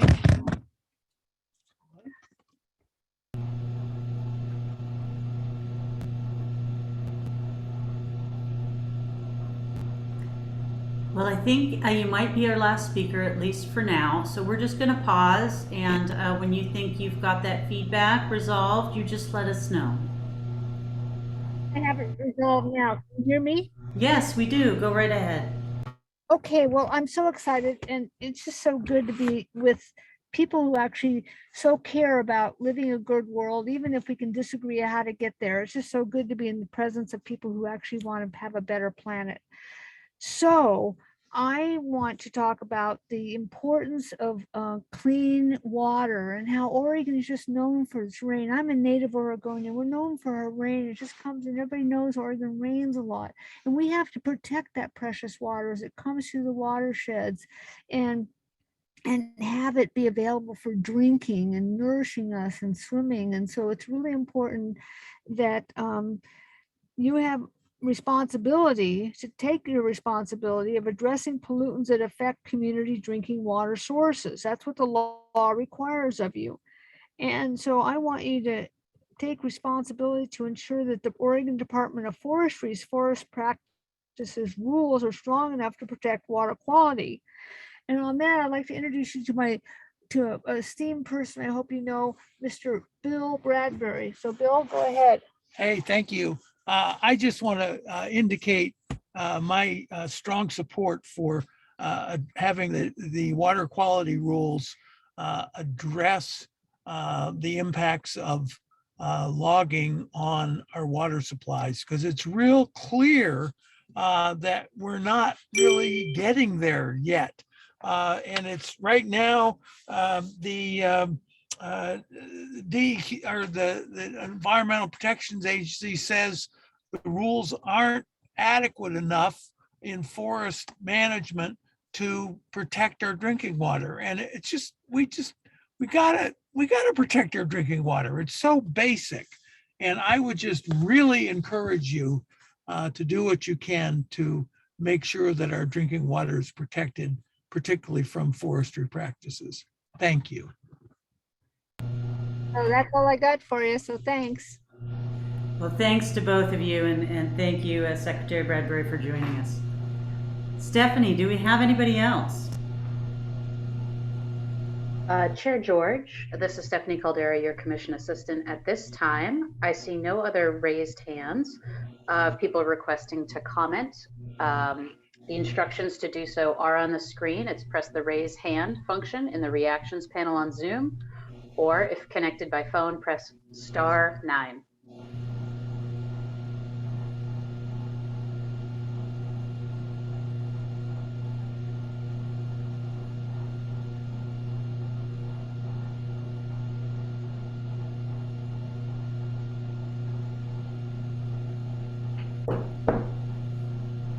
And Chair George, our previous speaker has re-raised their hand. So that is your discretion if you would like to open that person's line again. Well, since we don't have any other speakers or agenda items, I don't see why we wouldn't. So let's go ahead and go back there. So thank you, Katie Iman. You should be able to present additional comments at this time. Well, I'm a lawyer by training, and I know we want to keep the record clean. And I was just so excited that I didn't say, my name is Katie Iman, and I live in Bandon, Oregon. And so I'd like the other speaker to identify himself formally and where he lives, just so the record is clean as to every witness testifying. I'm Bill Bradbury, and I live in Bandon, Oregon. Okay, so that was all. I just want to clean the record to support you doing such good, excellent public service. And that's all. And I trust you to do the best you can. Thank you very much. We appreciate that.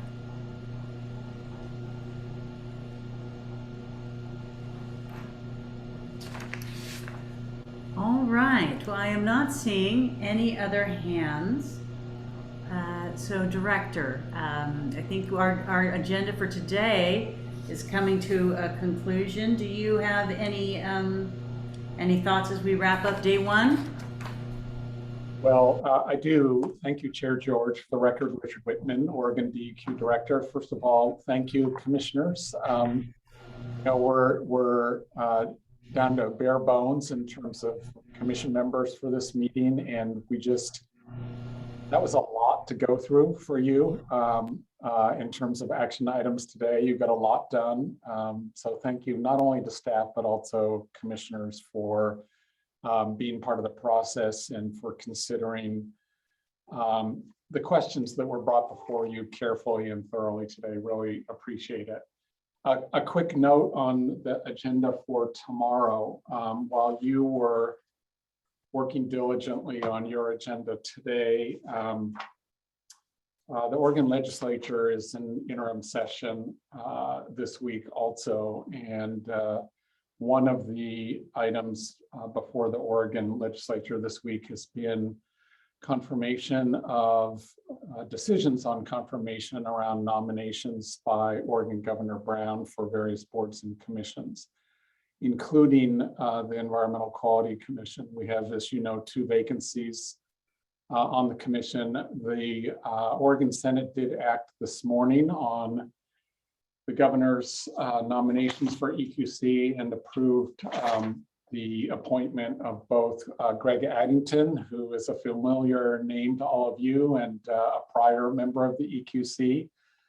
So we will welcome him back to the EQC. And then Amy Schlescher also was approved by the Oregon Senate to fill a vacancy on the Environmental Quality Commission. So we are back at full strength, and we are not expecting our 2 new EQC members to act on any action items at this meeting. There just isn't time to really get them prepared to act on action items, but we will welcome the 2 of them tomorrow morning, and there will be an opportunity for them to participate in some of the informational items before the commission tomorrow. So I know we're glad to have the commission back at full strength. I suspect you probably are also, and so that's good news to add on to the great work that you all did earlier today. Yes, it will be great to see Greg Addington again, and to welcome Amy Schlescher as well. And yes, they do need some time to come up to speed. There's a great many things on this agenda, but we know that they will be able to do that, and we will love to have them join us, even to listen in tomorrow. So thanks for that update. Sure, George. I have one other kind of procedural item, if I may. And that is, in public comment today, you heard testimony that wasn't directly related to actions that are coming before the commission here in the near future, but arguably or at least related. And just a reminder that the record is closed on the climate protection program rulemaking. And so if any of that commentary was intended to be relevant to the pending climate protection program rules, it's not part of the record on the rules and shouldn't be considered by the commission. Want to, again, in terms of taking care of the record and the process, want to make a clean record also. Thank you. Thank you. Yes, we appreciate that, Director. It's one of the things about just having open sessions is, you know, you cannot know what people will address, but we do always keep that in mind, and I think it's good to know for the record. All right, anything else before we conclude our business today? Okay. No, thank you. So with that, we will conclude today's business at 4:03 p.m. and we will stand in recess until 9 o'clock tomorrow morning. Thank you, everyone.